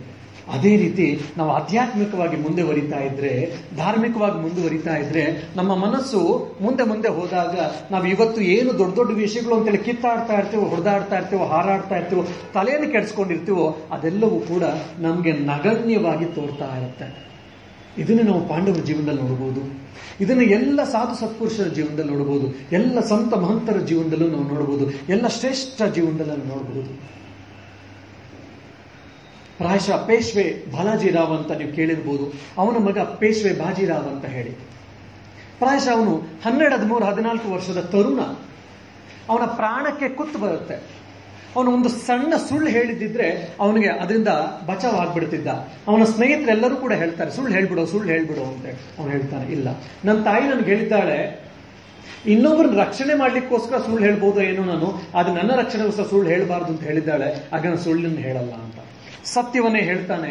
ಅದರಿಂದ ಅವಮಾನಕ್ಕೆ ಪೀಡಿತನಾಗ್ತಾನೆ, ಹಲವಾರು ಚಾಟಿಯೇಟುಗಳನ್ನು ತಿಂತಾನೆ. ಆದ್ರೆ ಕೊನೆಗೆ ವಿಜಯ ಒಂದೇ ಆಗುತ್ತೆ. ಅವನ ಮನಸ್ಸು ಉನ್ನತವಾದ ಮಟ್ಟದಲ್ಲಿತ್ತು, ಅವನ ಮನಸ್ಸು ತುಂಬಾ ಮೇಲಿತ್ತು. ಹಾಗಾಗಿ ಚಾಟಿಯೇಟ್ ತಿಂದ ಅಂತ ಹೇಳಿ, ಅಪಮಾನಕ್ಕೆ ಒಳಗಾದ ಅಂತ ಹೇಳಿ ಅವನು ಸತ್ಯ ಪಥವನ್ನು ಬಿಡಲಿಲ್ಲ.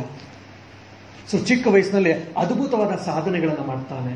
ಇವ್ರ ತಂದೆ ಇವರೆಲ್ಲರೂ ಕೂಡ 40 ಜನ ಇರ್ತಾರೆ. ಇವರು ಮರಾಠರು 40 ಜನ. ಹಿಂದೆ ಅದರ ಆಪೋಸಿಟ್ ಅಲ್ಲಿ ವಿರುದ್ಧವಾಗಿ 4,000 ಜನ ಸುಸಜ್ಜಿತವಾದ ಸೈನ್ಯ ಇರುತ್ತೆ. ಅದ್ರ ಮೇಲೆ ಹಾರಿ ಆ 4,000 ಜನ ಸೈನಿಕರನ್ನ ಒಡೆದು ಆಚೆಗೆ ನುಗ್ತಾರೆ ಈ 45 ಜನ ಸೈನಿಕರು. ಪೇಶ್ವೆ ಬಾಜಿರಾವ್ ಇತ್ಯಾದಿ ಇವರೆಲ್ಲರೂ ಕೂಡ. ಅದೆಲ್ಲಿಂದ ಬಂತು? ಅವರು ರುಜು ಪಥದಲ್ಲಿ ನಡೆದ್ರು, ಸತ್ಯ ಪಥದಲ್ಲಿ ನಡೆದಿದ್ರು. ಹಾಗಾಗಿ ಅವರ ಮನಸ್ಸು ತುಂಬಾ ಉನ್ನತ ಮಟ್ಟದಲ್ಲಿತ್ತು. ಏನೇನೇ ಕಷ್ಟಗಳು ಬಂದರೂ ಕೂಡ ಕೇರೆ ಮಾಡ್ತಾ ಇರಲಿಲ್ಲ. ಅವನು 12, 13 ವರ್ಷದ ಒಬ್ಬ ತರುಣ. ಇದು ಹೀಗೆ ನಮ್ಮ ಮನಸ್ಸು ನಾವು ಮೇಲೆ ಹೋಯ್ತು ಅಂದ್ರೆ, ನಮ್ಮ ಮನಸ್ಸು ನಾವು ಮೇಲೆ ಎತ್ಕೊಂಡ್ವಿ ಅಂದ್ರೆ, ಸಣ್ಣ ಸಣ್ಣ ಕಷ್ಟ ಅಂತ ನಾವೇನು ಹೇಳ್ತಿರ್ತೀವಲ್ಲ, ಅದು ನಮ್ಗೆ ಯಾವತ್ತೂ ಕಷ್ಟವೇ ಆಗುವುದಿಲ್ಲ. ಇದನ್ನೇ ಇಲ್ಲಿ ಶ್ರೀರಾಮಕೃಷ್ಣ ತುಂಬಾ ಚೆನ್ನಾಗಿ ಹೇಳ್ತಾ ಇದ್ದಾರೆ.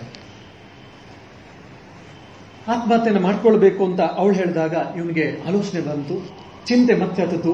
ಚಿಂತೆಯ ಹೆಂಬೂತ, ಚಿಂತೆಯ ದೆವ್ವ ಪಿಶಾಚಿ ಅವನ ಬೆನ್ನೆಗಳನ್ನ ಹೇರಿದೆ. ಶ್ರೀರಾಮಕೃಷ್ಣ ಹತ್ರ ಹೋಗಿ ಕೇಳ್ತಾನೆ, ಪತ್ನಿ ಒಳ್ಳೆಯವಳಾಗಿಲ್ಲ ಅಂದ್ರೆ ಸಂಸಾರ ತುಂಬಾ ವಿರಸ ಆಗುತ್ತೆ ಮಹಾಶಯರೇ. ಪತ್ನಿ ನನ್ನ ಆಧ್ಯಾತ್ಮಿಕ ಜೀವನಕ್ಕೆ ಸಹಕಾರಿ ಆಗ್ಲಿಲ್ಲ ಅಂತಂದ್ರೆ, ಅನಾನುಕೂಲವಾಗಿದ್ರೆ, ಪ್ರತಿಕೂಲವಾಗಿದ್ರೆ ನಾನು ಏನ್ ಮಾಡಬೇಕು ಅನ್ನುವ ಪ್ರಶ್ನೆಯನ್ನ ಶ್ರೀರಾಮಕೃಷ್ಣ ಮುಂದೆ ಇಡ್ತಾನೆ ಮಾಸ್ಟರ್ ಮಹಾಶಯ. ನೀನು ಕಾಯ ವಾಚ ಮನಸ್ಸ ಭಗವಂತನ ಹತ್ರ ಪ್ರಾರ್ಥನೆ ಮಾಡಿ ನೀನು ಆಧ್ಯಾತ್ಮಿಕ ಜೀವನವನ್ನು ನಡೆಸ್ತಾ ಇದ್ರೆ, ನಿಷ್ಠೆಯಿಂದ ಇದ್ರೆ, ಅನೇಕ ರೀತಿಯ ಸವಾಲುಗಳು ನಿನಗೆ ಬರುತ್ತೆ. ಅದರಲ್ಲಿ ಒಂದು ಈ ರೀತಿಯ ಮನೆಯಿಂದ ಕೂಡ ಸವಾಲು. ನೀನು ಅದನ್ನೆಲ್ಲ ಅನುಭವಿಸಬೇಕಾಗತ್ತೆ, ಅದನ್ನೆಲ್ಲ ಎದುರಿಸಬೇಕಾಗತ್ತೆ. ಆದರೆ ಅದರ ಜೊತೆಗೆ ನೀನು ಭಗವಂತನ ಹತ್ರ ನೀನು ಪ್ರಾರ್ಥನೆಯನ್ನು ಪ್ರಾಮಾಣಿಕವಾಗಿ ಮಾಡ್ತಾ ಇರು. ಭಗವಂತನ ಕೃಪೆ ಆದಾಗ ನಿನ್ನ ಹೆಂಡತಿ ಮಕ್ಕಳು ಕೂಡ ಮಾರ್ಪಾಡಾಗ್ತಾರೆ. ಅವರು ನಿನ್ನ ದಾರಿಗೆ ಬರ್ತಾರೆ. ಒಂದೋ ಇಲ್ಲ ಅಂದ್ರೆ ಅವರು ನಿನ್ನ ದಾರಿಗೆ ಅಡ್ಡವಾಗಿ ಬರುವುದಿಲ್ಲ. ಹಾಗಾಗಿ ನೀನು ಭಗವಂತನ ಹತ್ರ ಪ್ರಾರ್ಥನೆಯನ್ನು ಮಾಡು. ನೀನು ಪ್ರಾಮಾಣಿಕವಾಗಿ ನಿನ್ನ ಸಾಧನೆಯನ್ನು ಮಾಡ್ತಾ ಇರು. ನಿನ್ನ ಕರ್ತವ್ಯಗಳನ್ನು ನೀನು ಮಾಡು. ನಿನ್ನ ಸಂಸಾರದ ಜವಾಬ್ದಾರಿಯನ್ನು ನಿರ್ವಹಣೆ ಮಾಡ್ಕೊಂಡು ಹೋಗು. ಇದೆಲ್ಲ ಕೆಲವು ದಿವಸದಲ್ಲಿ ಇದೆಲ್ಲವೂ ಕೂಡ ಬದಲಾಗುತ್ತೆ ಅನ್ನುವಂಥ ಮಾತನ್ನ ಮಾರ್ಮಿಕವಾಗಿ ಶ್ರೀರಾಮಕೃಷ್ಣರು ನಮಗೆಲ್ಲ ಹೇಳಿದ್ದಾರೆ. ಸೊ ಸಂಸಾರದಲ್ಲಿ ಹಲವಾರು ಸಮಸ್ಯೆಗಳು ಬರುತ್ತೆ, ಹೌದು ಅಂತ ಶ್ರೀರಾಮಕೃಷ್ಣ ಕೂಡ ಇದನ್ನ ಒಪ್ಕೊಳ್ತಾರೆ. ಆದ್ರೆ ನಾವು ಪ್ರಾಮಾಣಿಕವಾಗಿ ಜೀವನವನ್ನ ಮಾಡಿದ್ವಿ ಅಂತಂದ್ರೆ ಕಷ್ಟಗಳು ತೀರಿ ಹೋಗುತ್ತೆ. ಇಲ್ಲಾಂದ್ರೆ ಕಷ್ಟವನ್ನು ಎದುರಿಸುವಂತ, ಅದನ್ನ ಮೆಟ್ಟಿ ನಿಲ್ಲುವಂತ ಶಕ್ತಿ ಸಾಮರ್ಥ್ಯ ಭಗವಂತ ನಮಗೆ ಕೊಡ್ತಾನೆ ಅನ್ನುವಂಥದ್ದನ್ನು ಕೂಡ ಶ್ರೀರಾಮಕೃಷ್ಣರು ಮಾಸ್ಟರ್ ಮಹಾಶಯನ್ಗೆ ಹೇಳ್ತಾ ಇದ್ದಾರೆ ಇಲ್ಲಿ. ಮತ್ತೆ ಶ್ರೀರಾಮಕೃಷ್ಣರು ಹೇಳ್ತಾರೆ,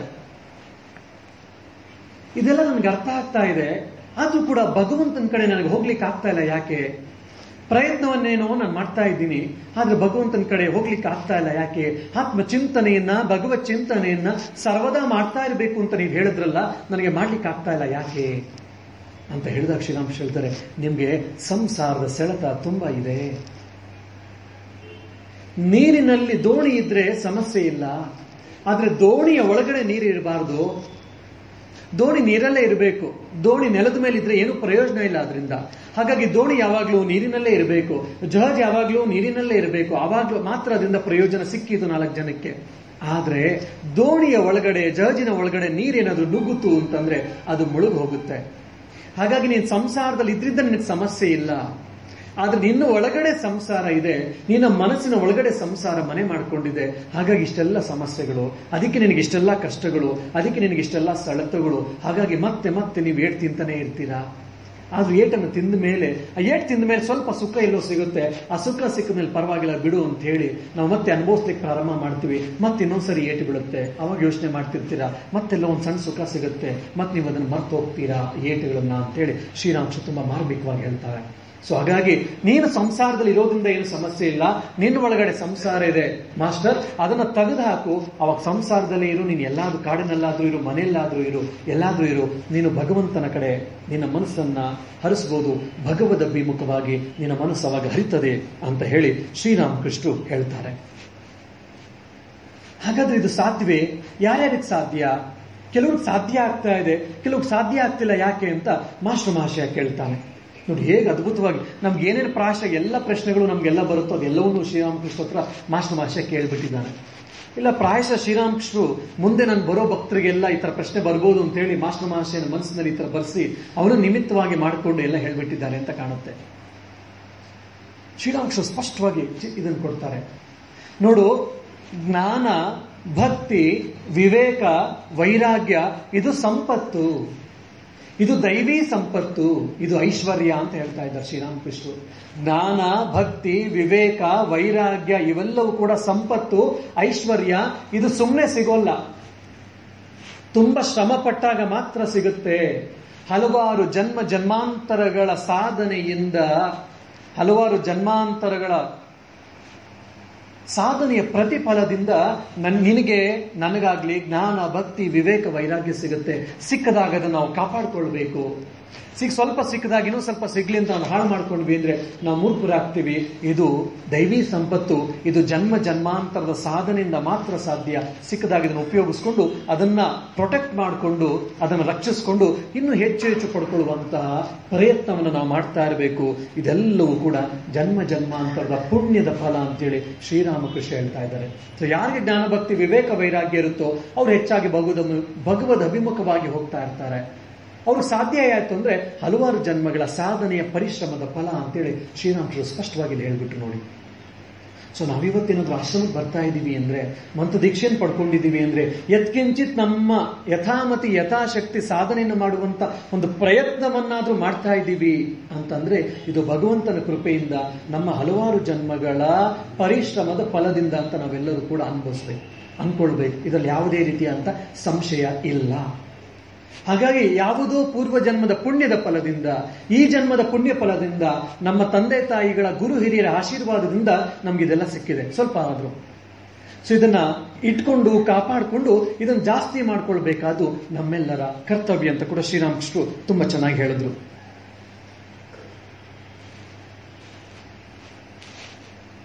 ಶ್ರೀರಾಮಕೃಷ್ಣ ಎಷ್ಟು ಅದ್ಭುತವಾಗಿ ಇಲ್ಲಿ ಇನ್ನೊಂದು ಹೇಳ್ತಾರೆ. ನೋಡು, ನೀನು ನನ್ನಿಂದ ಏನನ್ನೂ ನಿರೀಕ್ಷಿಸ್ತಿಲ್ಲ ಅಂತ ನನಗೆ ಗೊತ್ತು. ಆದ್ರೆ ನಿನಗೆ ನನ್ನನ್ನು ನೋಡಲು ಮತ್ತು ನನ್ನ ಮಾತುಗಳನ್ನು ಕೇಳಲು ಬಹಳ ಇಷ್ಟ. ಹಾಗಾಗಿ ನೀನು ಇಲ್ಲಿಗೆ ದಕ್ಷಿಣೇಶ್ವರಕ್ಕೆ ಬರ್ತಾ ಇದೀಯಾ ಅಂತ ಕೂಡ ನನಗೆ ಗೊತ್ತು. ಆದ್ರೆ ನೀನು ನನ್ನಿಂದ ಏನು ಅಪೇಕ್ಷಿಸ್ತಿಲ್ಲ, ಅದು ನನಗೆ ಗೊತ್ತು.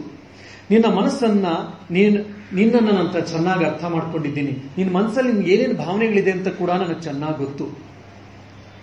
ಆದ್ರೆ ಹಲವಾರು ಬಾರಿ ನೀನು ಹೇಗಿದ್ದೀಯೋ, ನೀನು ಏನ್ ಮಾಡ್ತಾ ಇದೀಯೋ, ನಿನಗೆ ಮತ್ತಿನ್ಯಾವುದಾದ್ರು ಹೊಸ ಕಷ್ಟ ಬಂದಿದ್ಯಾ, ಮತ್ ನೀನೇನಾದ್ರೂ ಆತ್ಮಹತ್ಯೆ ಮಾಡ್ಕೊಳ್ತೀನೇನೋ ಅಂತ ಚಿಂತೆ ಮಾಡ್ತೀಯ ಅಂತ ಹಲವಾರು ಬಾರಿ ನನಗೆ ನಿನ್ನ ಬಗ್ಗೆ ಚಿಂತೆ ಆಗುತ್ತೆ ಅಂತೇಳಿ ಶ್ರೀರಾಮಕೃಷ್ಣ ಮಾಸ್ಟರ್ ಮಹಾಶಯ ಹೇಳ್ತಾರೆ.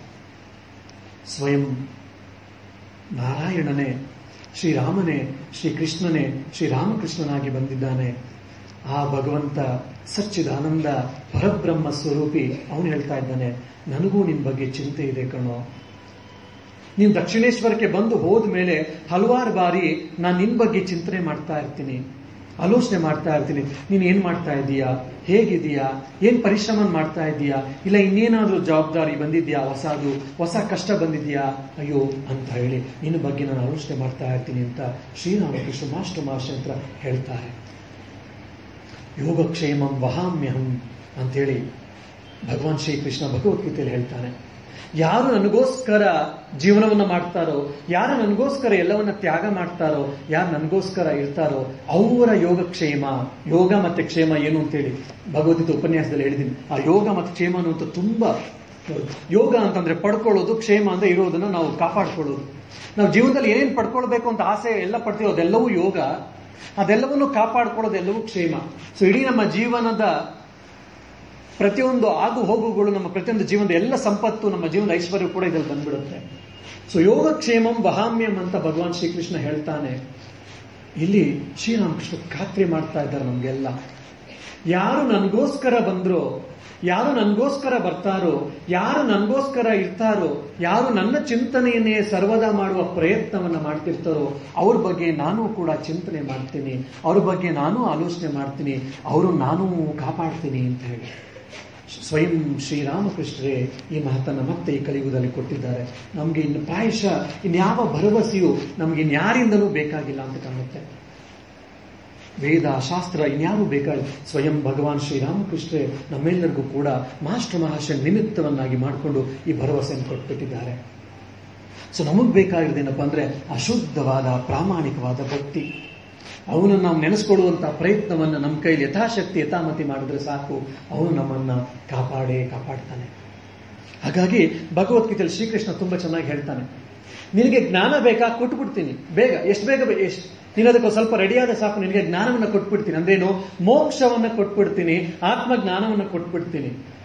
ಆದ್ರೆ ಭಕ್ತಿ ಬೇಕು ಅಂದ್ರೆ ನನಗೆ ಕೊಡಲ್ಲ, ಸತಾಯಿಸ್ತೀನಿ. ತುಂಬಾ ಭಕ್ತಿ ಮಾರ್ಗ ತುಂಬಾ ಸುಲಭ ಅಂತ ನಾವು ಅನ್ಕೊಂಡಿದ್ದೀವಿ, ಹೌದು, ಅದಲ್ಲೇನು ದ್ವಂದ್ವ ಇಲ್ಲ, ಸಂಶಯವಿಲ್ಲ.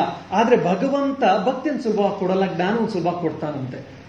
ಯಾಕೆ ಅಂತ ಅರ್ಜುನ ಕೇಳಿದಾಗ, ಯಾರು ಕೇಳಿದಾಗ ಹೇಳ್ತಾನೆ, ಯಾಕೆಂದ್ರೆ ನಿನ್ನ ಜ್ಞಾನ ಕೊಟ್ಟಾಗ ಏನಾಗುತ್ತೆ, ಅಹಂ ಬ್ರಹ್ಮಾಸ್ಮಿ, ನಾನು ಅದೇ ಆಗಿದ್ದೀನಿ ಅಂತ ನೀನು ಮುಕ್ತ ಪುರುಷನಾಗ್ಬಿಡ್ತೀಯ, ನೀನು ಮುಕ್ತನಾಗ್ತೀಯ ಅಷ್ಟೇ.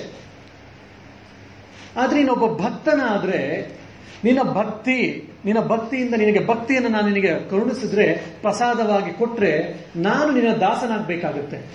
ನಿನಗೇನಾದ್ರೂ ಸಮಸ್ಯೆ ಬಂದ್ರೆ ನಾನು ಓಡು ಬರಬೇಕಾಗುತ್ತೆ. ನಿನ್ನ ಮನೆಯ ವಾಚ್ಮ್ಯಾನ್ ಆಗಿ ನಾನು ಕಾಯ್ಬೇಕಾಗುತ್ತೆ.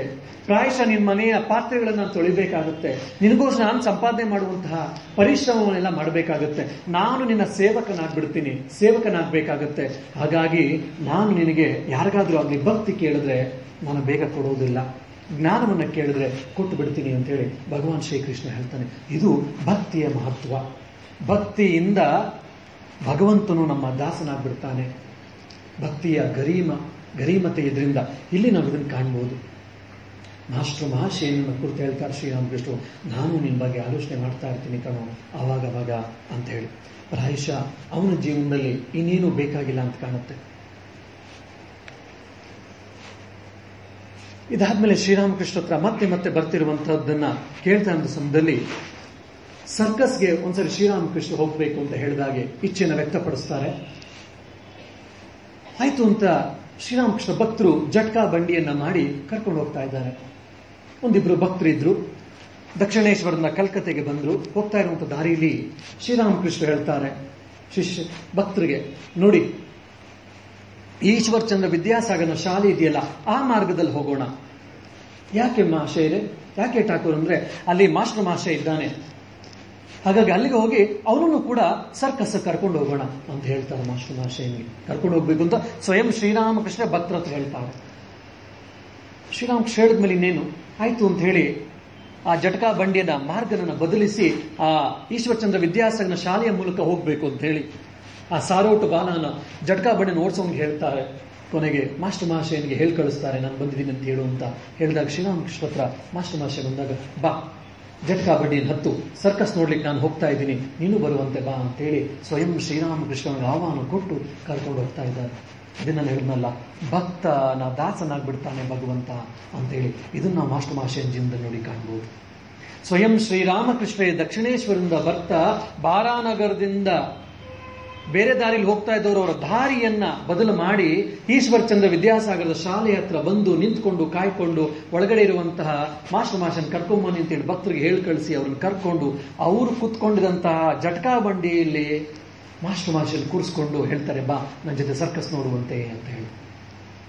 ಪ್ರಾಯಶಃ ಒಬ್ಬ ಭಕ್ತನಿಗೆ ಇದಕ್ಕಿನ್ನ ಸರ್ಟಿಫಿಕೇಟು, ಇದಕ್ಕಿನ್ನ ಒಂದು ದೊಡ್ಡ ಆಸ್ತಿ ಇನ್ನೇನು ಇಲ್ಲ ಅಂತ ಕಾಣುತ್ತೆ.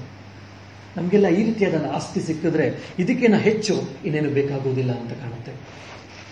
ಇದು ನೋಡಿ ವಾಪಸ್ ಬರಬೇಕಾದ್ರೆ ಶ್ರೀರಾಮಕೃಷ್ಣ ಹೇಳ್ತಾರೆ, ನೋಡು ಇವತ್ತು ಒಬ್ಬ ಹೆಂಗಸು ಅತ್ಯಂತ ಮೇಲೆ ಕುದುರೆ ಜೋರಾಗಿ ವೇಗವಾಗಿ ಓಡ್ತಾ ಇದೆ, ಅದ ಮೇಲೆ ಒಂಟಿ ಕಾಲಲ್ಲಿ ನಿಂತ್ಕೊಂಡಿದ್ದಾಳೆ, ಅಲ್ಲಿ ಸರ್ಕಲ್ ತರ ಇರುವಂತಹ ಹಲವಾರು ಚಕ್ರಗಳನ್ನು ತಿರುಗಿಸ್ತಾ ಅದ್ರ ಒಳಗಡೆ ನುಗ್ಗಿ ಬರ್ತಾ ಇದ್ದಾಳೆ. ನೋಡ್ದ್ಯಾ? ಹೌದು. ಎಷ್ಟು ಒಂದು ನಿಮಿಷ ಏನಾದ್ರೂ, ಒಂದು ಕ್ಷಣ ಏನಾದ್ರೂ ಅವಳು ಬಿಸಾಯ್ತು ಅಂತಂದ್ರೆ ಕೆಳಗೆ ಬಿದ್ದು ಬಿಡ್ತಾಳೆ, ಅವಳ ಸೊಂಟ ಮುರಿತದೆ, ಕಾಲು ಮುರಿತದೆ, ಜೀವವೇ ಹೊರಟೋಗ್ಬೋದು ಅಲ್ವಾ? ಹೌದು. ಅದೇ ರೀತಿ ನಮ್ಮ ಮನಸ್ಸು ಕೂಡ ಅಂತೇಳಿ ಶ್ರೀರಾಮಕೃಷ್ಣ ಹೇಳ್ತಾರೆ. ಅಭ್ಯಾಸ, ಅವಳು ಹಲವಾರು ದಿವಸಗಳು ಗಂಟೆಗಳು ಅಭ್ಯಾಸ ಮಾಡಿದ್ರಿಂದ ಅವಳು ಆ ರೀತಿ ಸರ್ಕಸ್ ಮಾಡ್ಲಿಕ್ಕೆ ಆಯ್ತು, ಆ ಪ್ರತಿಭೆಯನ್ನ ಪ್ರದರ್ಶನ ಮಾಡ್ಲಿಕ್ಕಾಯ್ತು.